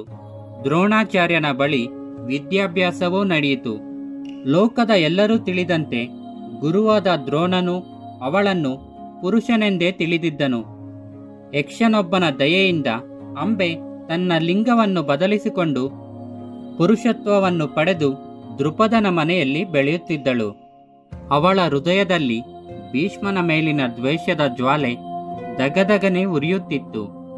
ಅಂಬೆಯ ಸೋದರಿಯರಾದ ಅಂಬಿಕೆ, ಅಂಬಾಲಿಕೆ, ವಿಚಿತ್ರವೀರ್ಯನ ಜೊತೆ ವಿವಾಹ ಜೀವನವು ಚೆನ್ನಾಗಿ ಸಾಗುತ್ತಿತ್ತು. ಅಷ್ಟೊಂದು ಒಳ್ಳೆಯವನು, ಸುಂದರಾಂಗನೂ ಆದ ಪತಿ ಅವರಿಗೆ ದೊರಕಿದ್ದು ಅವರ ಅದೃಷ್ಟ ಎಂದುಕೊಳ್ಳುತ್ತಿದ್ದರು. ಮದುವೆಯಾದ ಮೇಲೆ ಕೆಲಕಾಲ ತುಂಬಾ ಸುಖವಾಗಿದ್ದರು. ರಾಜ್ಯ ಆಡಳಿತವನ್ನು ಹೇಗೂ ಭೀಷ್ಮನೇ ನೋಡಿಕೊಳ್ಳುತ್ತಿದ್ದರಿಂದ ಜವಾಬ್ದಾರಿಯನ್ನರಿಯದ ರಾಜಕುಮಾರನು ಯಾವಾಗಲೂ ತನ್ನ ಹೆಂಡತಿಯರೊಂದಿಗೆ ಕಾಲ ಕಳೆಯಲಾರಂಭಿಸಿದನು. ಭೋಗವು ಅತಿಯಾಗಿ ಎಳೆಯ ವಯಸ್ಸಿನ ರಾಜಕುಮಾರನಿಗೆ ಕ್ಷಯ ರೋಗವು ತಗುಲಿತು. ಯಾರು ಏನು ಉಪಚಾರ ಮಾಡಿದರೂ, ಯಾವ ವೈದ್ಯರು ಏನೇ ಔಷಧ ಕೊಟ್ಟರೂ ಗುಣ ಕಾಣದೆ ವಿಚಿತ್ರವೀರ್ಯನು ಮರಣ ಹೊಂದಿದನು. ಹೀಗೆ ಪ್ರಾಪ್ತವಾದ ದುರಂತದಿಂದ ಸತ್ಯವತಿಯು ದಿಕ್ಕು ತೋರದಂತಾದಳು. ತನ್ನ ಇಬ್ಬರು ಮಕ್ಕಳು ತನ್ನ ಕಣ್ಣೆದುರಿಗೆ ಪ್ರಾಣ ಬಿಡುವುದೆಂದರೆ ಅದೆಷ್ಟು ಭಯಾನಕ. ಆದರೆ ತನ್ನಿಂದಾಗಿ ಕುರುವಂಶಕ್ಕೆ ವಾರಸುದಾರರೇ ಇಲ್ಲವಂತಾಯಿತೆಲ್ಲ ಎಂಬುದೇ ಅವಳ ಮನಸ್ಸನ್ನು ತೀವ್ರವಾಗಿ ನೋಯಿಸಿತು. ಹಾರಿ ಹೋಗಿರುವ ಜ್ವಾಲೆಯನ್ನು ಮತ್ತೆ ಒತ್ತಿಸಲು ಮಾರ್ಗವಿದೆಯೇ ಎಂದು ಯೋಚಿಸಿ ಭೀಷ್ಮನೊಂದಿಗೆ ಮಾತನಾಡಬೇಕೆಂದು ಹೇಳಿ ಕಳಿಸಿದಳು. ಅವನು ಬಂದೊಡನೆ, ನೋಡು ಮಗನೇ, ಸುಖದ ದಿನಗಳು ಮುಗಿದವು. ನನ್ನ ಪತಿ ಮರಣವನ್ನೊಂದಿದ್ದಾನೆ. ಅದನ್ನು ನಾನು ಹೇಗೂ ಸಹಿಸಿಕೊಂಡೆ, ಏಕೆಂದರೆ ಅವನು ವೃದ್ಧನಾಗಿದ್ದನು. ನಿನ್ನ ತಮ್ಮ ಚಿತ್ರಾಂಗದನು ಗಾಂಧರ್ವನೊಂದಿಗೆ ಹೋರುತ್ತಾ ಮರಣ ಹೊಂದಿದನು. ಆ ದುಃಖವನ್ನು ತಡೆಯಲಾರದೆ ಸತ್ತೇ ಹೋಗುವಂತಾಗಿದ್ದ ನಾನು ಆದ್ದರಿಂದ ಚೇತರಿಸಿಕೊಳ್ಳುವುದರೊಳಗೆ ಇದೋ ಈಗ ವಿಚಿತ್ರವೀರ್ಯನು ಸತ್ತು ಹೋದ. ಕುರುವಂಶದ ಏಕಮಂತ್ರ ಆಶಾಕಿರಣನಾಗಿದ್ದ ಅವನು ವಚ್ಚವಸ ವ್ಯವನದಲ್ಲಿಯೇ ಕಾಲವಾಗಬೇಕೇ? ನಾನೀಗ ಬೇಸರಗೊಂಡಿದ್ದೇನೆ. ವಂಶವು ಮುಂದುವರಿಯಬೇಡವೇ? ಏನನ್ನು ಮಾಡಬಹುದು ಎಂಬುದನ್ನು ನಾನು ನಿರ್ಧರಿಸಿಕೊಂಡಿದ್ದೇನೆ. ಕುರುವಂಶವು ಮುಂದುವರಿಯುವುದು ಈಗ ನಿನ್ನ ಕೈಯಲ್ಲಿದೆ ಮಗು ಎಂದಳು. ಭೀಷ್ಮನಿಗೆ ಆಶ್ಚರ್ಯವಾಯಿತು. ಅಮ್ಮ, ಆ ಜನ್ಮ ಬ್ರಹ್ಮಚಾರಿಯಾದ ನನ್ನಿಂದ ಹೇಗೆ ತಾನೇ ಇದು ಸಾಧ್ಯ ಎಂದ. ಅದಕ್ಕೆ ಸತ್ಯವತಿಯು, ನನ್ನ ಮಗ ವಿಚಿತ್ರವೀರ್ಯ ಪುತ್ರಪ್ರಾಪ್ತಿ ಇಲ್ಲದೆ ಸತ್ತು ಹೋದ. ನೀನು ಗೆದ್ದು ತಂದಿರುವ ಅವನ 2 ಹೆಂಡತಿಯರು ಇನ್ನು ಎಳೆಯ ವಯಸ್ಸಿನ ಹುಡುಗಿಯರು. ಆಸೆ ತೀರುವ ಮೊದಲೇ ಗಂಡನನ್ನು ಕಳೆದುಕೊಂಡಿದ್ದಾರೆ. ಈಗ ನನಗೆ ತೋರುವ ಧರ್ಮವೆಂದರೆ ಇದೆ. ನೀನು ಅವರನ್ನು ಸ್ವೀಕರಿಸಿ ಅವರಲ್ಲಿ ಕುರುವಂಶದ ಭವಿಷ್ಯದ ಕುಡಿಗಳನ್ನು ಒಡಮೂಡಿಸಬೇಕು. ವಂಶವನ್ನು ಮುಂದುವರೆಸುವ ಸಲುವಾಗಿ ಅಧರ್ಮವಾಗಿ ನೀನು ಇದನ್ನು ನೆರವೇರಿಸಬೇಕು. ನಿನ್ನ ಪೂರ್ವಿಕರು ಇಂಥ ಸಂದರ್ಭಗಳಲ್ಲಿ ಹೀಗೆ ನಡೆದುಕೊಂಡವರು. ಈಗ ಉಳಿದಿರುವುದು ಇದೊಂದೇ ದಾರಿ. ಇದನ್ನು ನಿನ್ನ ಕರ್ತವ್ಯವೆಂದು ತಿಳಿ ಎಂದಳು. ಸತ್ಯವತಿಯ ಮಾತಿಂದ ತಲೆ ಕೆಟ್ಟ ಭೀಷ್ಮನು ತಾಳ್ಮೆಯಿಂದ ತಾಯಿಯನ್ನು ಕುರಿತು, ಅಮ್ಮ, 2 ಮಕ್ಕಳನ್ನು ಕಳೆದುಕೊಂಡ ದುಃಖದಿಂದ ಬುದ್ಧಿಗೆಟ್ಟು ನೀನು ಹೀಗೆ ಮಾತನಾಡುತ್ತಿರುವೆ. ನೀನು ಹೇಳಿದ ಅಪಧರ್ಮವೆಂಬುದು ಇರುವುದು ನಿಜವೇ. ಸಂಪ್ರದಾಯವು ಇದನ್ನು ಅನೇಕ ಬಾರಿ ಎತ್ತಿ ಹಿಡಿದಿದೆ. ಆದರೆ ನೀನು ನನಗೆ ಇದನ್ನು ಅನುಸರಿಸು ಎಂದು ಹೇಳುವುದು ಮಾತ್ರ ಸರಿಯಲ್ಲ. ನಿನಗೆ ಗೊತ್ತು, ನಾನು ಸಿಂಹಾಸನದ ಹಕ್ಕನ್ನು ಸಂಸಾರವನ್ನು ತ್ಯಾಗ ಮಾಡಿ ಪ್ರತಿಜ್ಞೆ ಮಾಡಿರುವೆ ಎಂದು. ನಾನು ಇದನ್ನು ನಿನಗಾಗಿಯೇ ಮಾಡಿದ್ದರಿಂದ ಖಂಡಿತ ಮರೆತಿರಲಾರೆ. ಅಂದು ಘೋರ ಪ್ರತಿಜ್ಞೆ ಮಾಡಿದ್ದು ನಿನಗೆ ನೆನಪಿಲ್ಲವೇ? ಈ ಜನ್ಮದಲ್ಲಿ ನಾನು ಹೆಂಗಸಿನ ಸಹವಾಸ ಮಾಡುವುದಿಲ್ಲ ಎಂಬುದೇ ನನ್ನ ಪ್ರತಿಜ್ಞೆಯಲ್ಲವೇ? ಈಗ ಸತ್ತ ತಮ್ಮನ ಹೆಂಡತಿಯರನ್ನು ಸ್ವೀಕರಿಸು ಎಂದು ಹೇಳುತ್ತಿರುವೆಯಲ್ಲ. ವಿಚಿತ್ರವೀರ್ಯನ ಸಾವಿನಿಂದ ನಿನ್ನ ಬುದ್ಧಿ ಕೆಟ್ಟಿದೆ. ಇಲ್ಲದಿದ್ದರೆ ಇಂಥ ಸಲಹೆಯನ್ನು ನೀನು ನನಗೆ ಕೊಡುತ್ತಿರಲಿಲ್ಲ. ತಾಯೇ, ನನಗೆ ತುಂಬಾ ದುಃಖವಾಗುತ್ತಿದೆ. ದಯವಿಟ್ಟು ಇಂಥದನ್ನು ಮಾಡೆಂದು ನನಗೆ ಹೇಳಬೇಡ ಎಂದು ವಿಧವಾಗಿ ಸಮಾಧಾನ ಮಾಡಿದನು. ಅದಕ್ಕೆ ಸತ್ಯವತಿಯು, ಆ ಘೋರ ಪ್ರತಿಜ್ಞೆ, ಅದನ್ನು ನೀನು ಮಾಡಿದ ಸನ್ನಿವೇಶ ಎಲ್ಲವೂ ನನಗೆ ನಿಶ್ಚಲವಾಗಿ ನೆನಪಿದೆ. ನಿಮ್ಮ ತಂದೆಗೆ ನನ್ನನ್ನು ತಂದುಕೊಳ್ಳುವ ಸಲುವಾಗಿ ನೀನು ಅದನ್ನು ಮಾಡಿದೆ ಎಂಬುದು ನೆನಪಿದೆ. ಆದರೀಗ ಪರಿಸ್ಥಿತಿ ಬದಲಾಗಿದೆ. ಭೀಷ್ಮ, ನನ್ನ ಮಗನಿಗೆ ರಾಜ್ಯ ಕೊಡಬೇಕೆಂಬುದಕ್ಕಲ್ಲವೇ ನೀನು ಪ್ರತಿಜ್ಞೆ ಮಾಡಿತ್ತು? ನನ್ನ ಮಕ್ಕಳಿಬ್ಬರು ಈಗ ಮರಣ ಹೊಂದಿದ್ದಾರೆ. ಕುರುವಂಶ ಕೊನೆಗೊಳ್ಳುವ ಸಮಯ ಒದಗಿದೆ. ಆದ್ದರಿಂದಲೇ ನಾನು ಅಧರ್ಮವಾಗಿ ಇದನ್ನು ನೀನು ನಡೆಸಬೇಕು ಎಂದು ಸಲಹೆ ಕೊಡುತ್ತಿರುವುದು. ಕುರುವಂಶದ ನಾಶಕ್ಕೆ ನೀನು ಅವಕಾಶ ಕೊಡಕೂಡದು. ನಾನು ನಿನ್ನ ತಾಯಿ. ನನಗೆ ಪ್ರಿಯವಾದುದನ್ನು ಮಾಡುವುದು ನಿನ್ನ ಕರ್ತವ್ಯ. ಈಗ ತಾಯಿಯ ಮಾತನ್ನು ನಡೆಸುವುದೇ ನೀನು ಹಿಂದೆ ಮಾಡಿರಬಹುದಾದ ಎಲ್ಲ ಪ್ರತಿಜ್ಞೆಗಳನ್ನು ಸಂರಕ್ಷಿಸಿಕೊಳ್ಳುವುದಕ್ಕಿಂತ ಶ್ರೇಷ್ಠವಾದ ಧರ್ಮ ಎಂದು ನುಡಿದಳು. ಇಲ್ಲಿಯವರೆಗೆ ಭೀಷ್ಮನು ತಾಳ್ಮೆ ಕಳೆದುಕೊಂಡಿರಲಿಲ್ಲ. ಆದರೆ ಈಗ ಅವನ ಸಹನೆಯ ಕಟ್ಟೆ ಒಡೆಯಿತು. ಇಂದಿನ ಘಟನೆಗಳೆಲ್ಲವೂ ಅವನ ಬಗೆಗಣ್ಣ ಮುಂದೆ ಬಂದವು. ತನ್ನ ತಾಯಿ ಗಂಗೆ ಸ್ವರ್ಗದಲ್ಲಿ ಕಳೆದ ತನ್ನ ಬಾಲ್ಯ, ವಿದ್ಯಾಭ್ಯಾಸ, ರಾಜ್ಯಶಾಸ್ತ್ರದಲ್ಲಿ ಮೊದಲು ಬೃಹಸ್ಪತಿ ಶುಕ್ರಾಚಾರ್ಯರುಗಳೊಡನೆ ವೇದಾಂಗಗಳಲ್ಲಿ ಅನಂತರ ವಸಿಷ್ಠನೊಡನೆ ತಾನು ಅಧ್ಯಯನ ಮಾಡಿದ್ದು, ಭಾರ್ಗವನಿಂದ ಧನುರ್ವಿದ್ಯೆ ಕಲಿತಿದ್ದು, ಇವೆಲ್ಲವನ್ನು ತನ್ನ ತಾಯಿ ಮಾಡಿದ್ದು ತಾನು ಕುರುವಂಶದ ಯೋಗ್ಯ ಪುತ್ರನಾಗಲಿ ಎಂದಲ್ಲವೇ. ನಾನು ಆದರ್ಶ ರಾಜನಾಗಬೇಕೆಂದು ಅವಳ ಅಭಿಲಾಷೆಯಾಗಿತ್ತು. ಅದನ್ನವಳು ಬಾರಿ ಬಾರಿಗೂ ಹೇಳುತ್ತಿದ್ದಳು. ಅವನ ಮನಸ್ಸು ಅನಂತರ ತನ್ನ ತಂದೆಯೊಡನೆ ಕಳೆದ 4 ವರ್ಷಗಳನ್ನು ನೆನಪು ಮಾಡಿತು. ಅವರು ಪ್ರೀತಿಯ ಗೆಳೆಯರೆಂತಿದ್ದರು. ಪರಸ್ಪರ ಪ್ರೇಮ ಪ್ರವಾಹದಲ್ಲಿ ಮುಳುಗಿ ಹೋಗಿದ್ದ ಅವರಿಗೆ ಆ 4 ವರ್ಷಗಳು ಕಳೆದಿದ್ದೇ ತಿಳಿಯಲಿಲ್ಲ. ಅನಂತರ ತನಗೆ ನಡೆದ ಯುವರಾಜ್ಯಾಭಿಷೇಕ, ಅನಂತರ ಎಲ್ಲಿಂದ ಬಂದಳೋ ಈ ಸತ್ಯವತಿ, ತನ್ನ ತಂದೆಯ ಸ್ವಾರ್ಥಕ್ಕಾಗಿ, ಅವಳ ತಂದೆಯ ದುರಾಸೆಯಿಂದಾಗಿ ತಾನು ಲೋಕದಲ್ಲಿ ಸುಂದರವಾದದ್ದು ಯಾವುದುಂಟೋ ಅದೆಲ್ಲವನ್ನು ಬಿಟ್ಟು ಬಿಡುವಂತಾಯಿತು. ಅಂದಿನ ತನ್ನ ಎಳೆ ತಾರುಣ್ಯದ ಕಸುವೆಲ್ಲವೂ ಆ ಒಂದು ಪ್ರತಿಜ್ಞೆಯಿಂದಾಗಿ ಹಬೆಯಾಗಿ ಹಾರಿಹೋಯಿತು. ತಾನು ಹುಟ್ಟುವಾಗಲೇ ಮುದುಕನಾಗಿ ಹುಟ್ಟಿದ್ದಾನೆಂದೆನಿಸಿತು. ಅನಂತರ ಯಾವುದು ತನಗೆ ಆಶಿಸಲು ಯೋಗ್ಯವಾಗಿ ಕಾಣಿಸಲೇ ಇಲ್ಲ.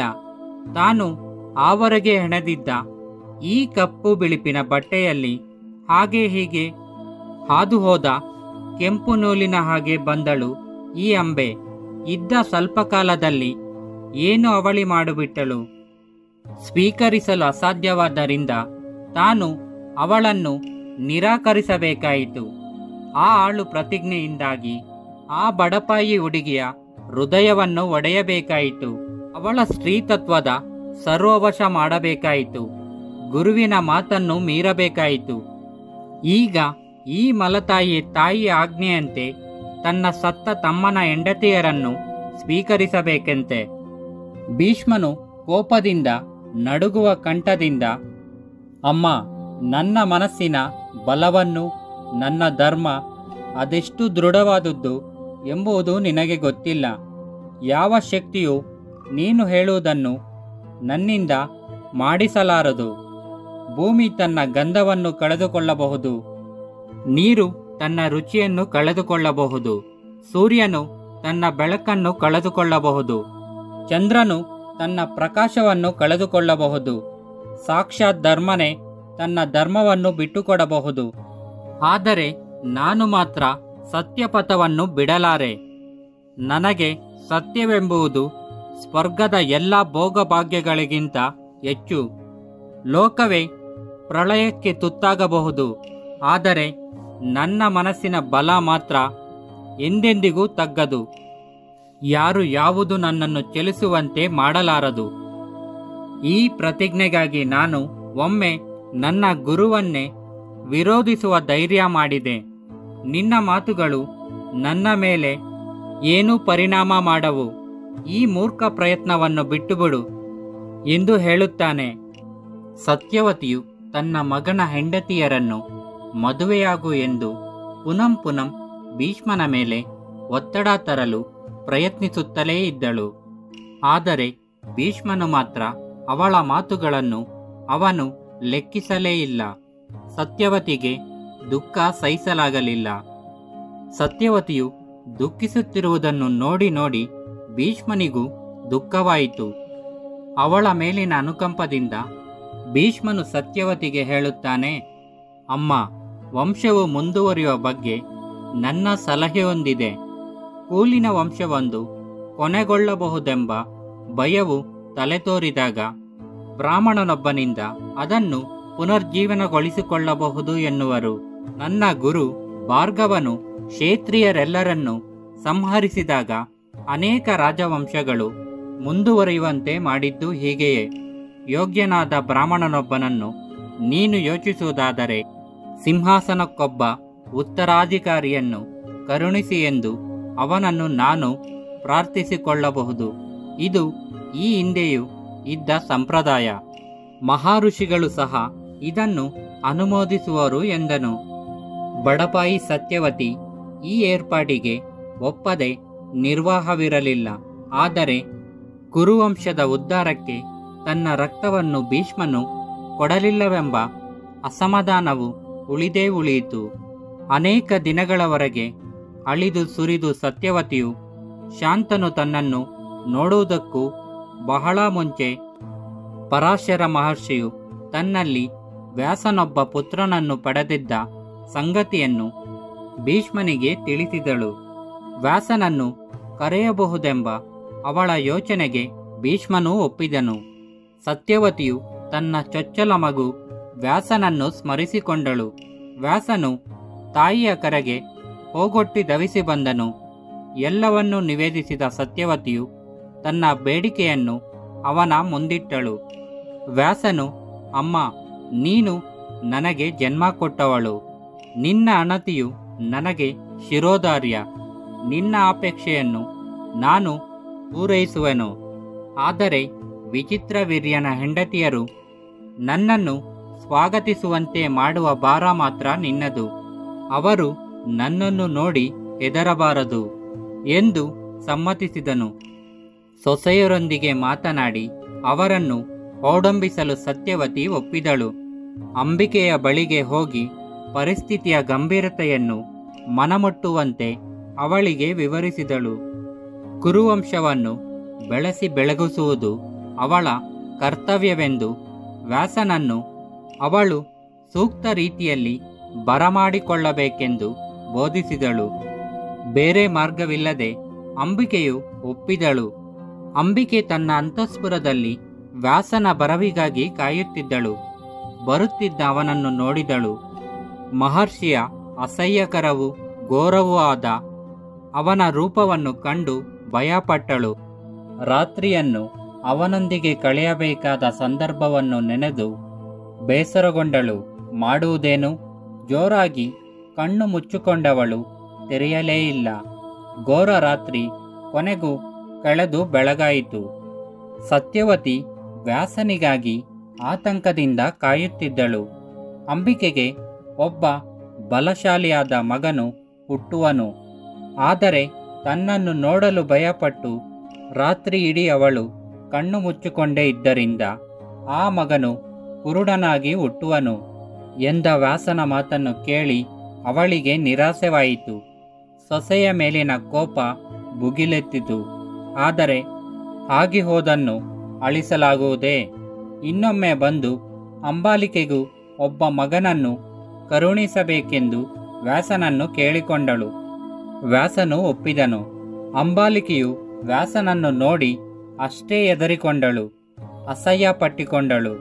ಅವನನ್ನು ನೋಡಿ ಅವಳ ರಕ್ತ ತಣ್ಣಗಾಯಿತು, ದೇಹವೆಲ್ಲ ಬಿಳಿಚಿಕೊಂಡಿತು. ರಾತ್ರಿ ಹೇಗೋ ಕಳೆಯಿತು. ಬೆಳಗ್ಗೆ ವ್ಯಾಸನು ಇವಳಿಗೆ ರೂಪವಂತನೂ ಗುಣವಂತನೂ ಆದ ಒಬ್ಬ ಮಗನು ಹುಟ್ಟುವನು. ಆದರೆ ಇವಳು ಬಿಳಿಚಿಕೊಂಡಿದ್ದರಿಂದ ಮಗುವು ಬಿಳಿಚಿಕೊಂಡಿರುವುದೆಂದು ಸತ್ಯವತಿಗೆ ಹೇಳಿದನು. ಸತ್ಯವತಿಗೆ ಕೋಪ ಬಂದಿತು. ಮಗನೇ, ಈ ಹುಡುಗಿಯರು ಮೂರ್ಖರು. ನನ್ನ ಸಲುವಾಗಿ ಅವರನ್ನು ದಯವಿಟ್ಟು ಕ್ಷಮಿಸು. ಅಂಬಿಕೆಯ ಮಗು ಹುಟ್ಟಿದ ಮೇಲೆ ನೀನು ಅವಳನ್ನು ಮತ್ತೊಮ್ಮೆ ಸ್ವೀಕರಿಸಬೇಕು. ಅಷ್ಟು ಹೊತ್ತಿಗೆ ಅವಳಿಗೆ ನಾನು ಬುದ್ಧಿ ಕಲಿಸಿರುತ್ತೇನೆ. ಇದನ್ನು ನೀನು ನನಗಾಗಿ ಮಾಡಬೇಕು ಎಂದು ಬೇಡಿಕೊಂಡಳು. ಹಾಗೆ ಆಗಲಿ ಎಂದ ವ್ಯಾಸನು ಹಸ್ತಿನಾಪುರದಿಂದ ಹೊರಟು ಹೋದನು. ವ್ಯಾಸನು ಹೇಳಿದ್ದಂತೆ ಇಬ್ಬರು ಮಕ್ಕಳು, ಒಬ್ಬ ಕುರುಡ, ಇನ್ನೊಬ್ಬ ಬಿಳಿಚಿಕೊಂಡವನು ಹುಟ್ಟಿದರು.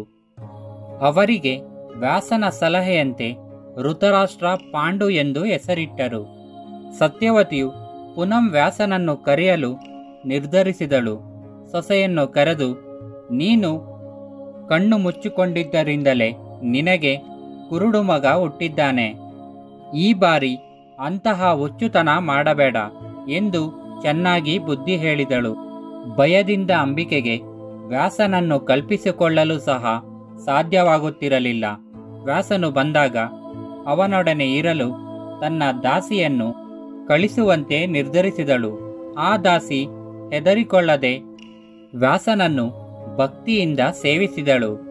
ಬೆಳಗ್ಗೆ ವ್ಯಾಸನು ಈ ಬಾರಿ ವಿವೇಕಿಯೂ ಸದ್ಗುಣನೂ ಆದ ಧರ್ಮನ ಅವತಾರವೆನಿಸುವ ಮಗನು ಹುಟ್ಟುವನೆಂದು ಸತ್ಯವತಿಗೆ ಹೇಳಿದನು. ಆದರೆ ಅವಳು ನಿನ್ನ ಸೊಸೆಯಲ್ಲ, ಅವಳ ದಾಸಿ, ಅವಳು ಪುಣ್ಯವಂತೆ.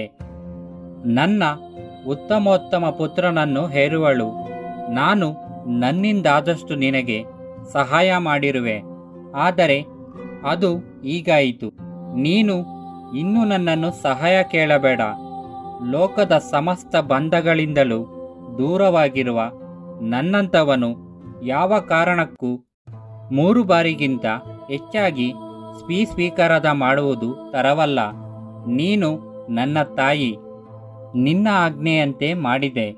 ದಯವಿಟ್ಟು ಇನ್ನು ನನ್ನನ್ನು ಕರೆಯಬೇಡ ಎಂದು ನುಡಿದ ವ್ಯಾಸನು ತಪಸ್ಸಿಗಾಗಿ ಹಿಮಾಲಯಕ್ಕೆ ಹೊರಟು ಹೋದ. 3ನೆಯ ದಾಸಿಪುತ್ರನು ಜನಿಸಿದ. ಅವನಿಗೆ ವಿದುರನೆಂದು ಹೆಸರಿಟ್ಟರು. ಭೀಷ್ಮನು ಧೃತರಾಷ್ಟ್ರ, ಪಾಂಡು ಮತ್ತು ವಿದುರನನ್ನು ಬೆಳೆಸಿ ಮುಂದಕ್ಕೆ ತರುವ ಹಾಗೂ ಅವರು ದೊಡ್ಡವರಾಗುವ ತನಕ ರಾಜ್ಯಾಡಳಿತವನ್ನು ನೋಡಿಕೊಳ್ಳಬಾರವು ಪುನಃ ಭೀಷ್ಮನ ಮೇಲೆ ಬಿದ್ದಿತು. ಭೀಷ್ಮನಿಗೆ ಈ 3 ಮಕ್ಕಳನ್ನು ಕಂಡರೆ ಬಹುಪ್ರೀತಿ. ಕ್ಷೇತ್ರೀಯ ರಾಜಕುಮಾರರಿಗೆ ಕಲಿಸಬೇಕಾಗಿರುವುದೆಲ್ಲವನ್ನು ಅವನು ಅವರಿಗೆ ಕಲಿಸಿದನು. ಧೃತರಾಷ್ಟ್ರನಿಗೆ ತುಂಬ ದೇಶಭಕ್ತಿ. ಪಾಂಡುವು ಧನುರ್ವಿದ್ಯೆಯಲ್ಲಿ ಸಮರ್ಥ. ವಿದುರನು 3ರಲ್ಲಿ ಅತ್ಯಂತ ಬುದ್ಧಿಶಾಲಿ. ಅವರ ವಿದ್ಯಾಭ್ಯಾಸ ಮುಗಿಯಿತು.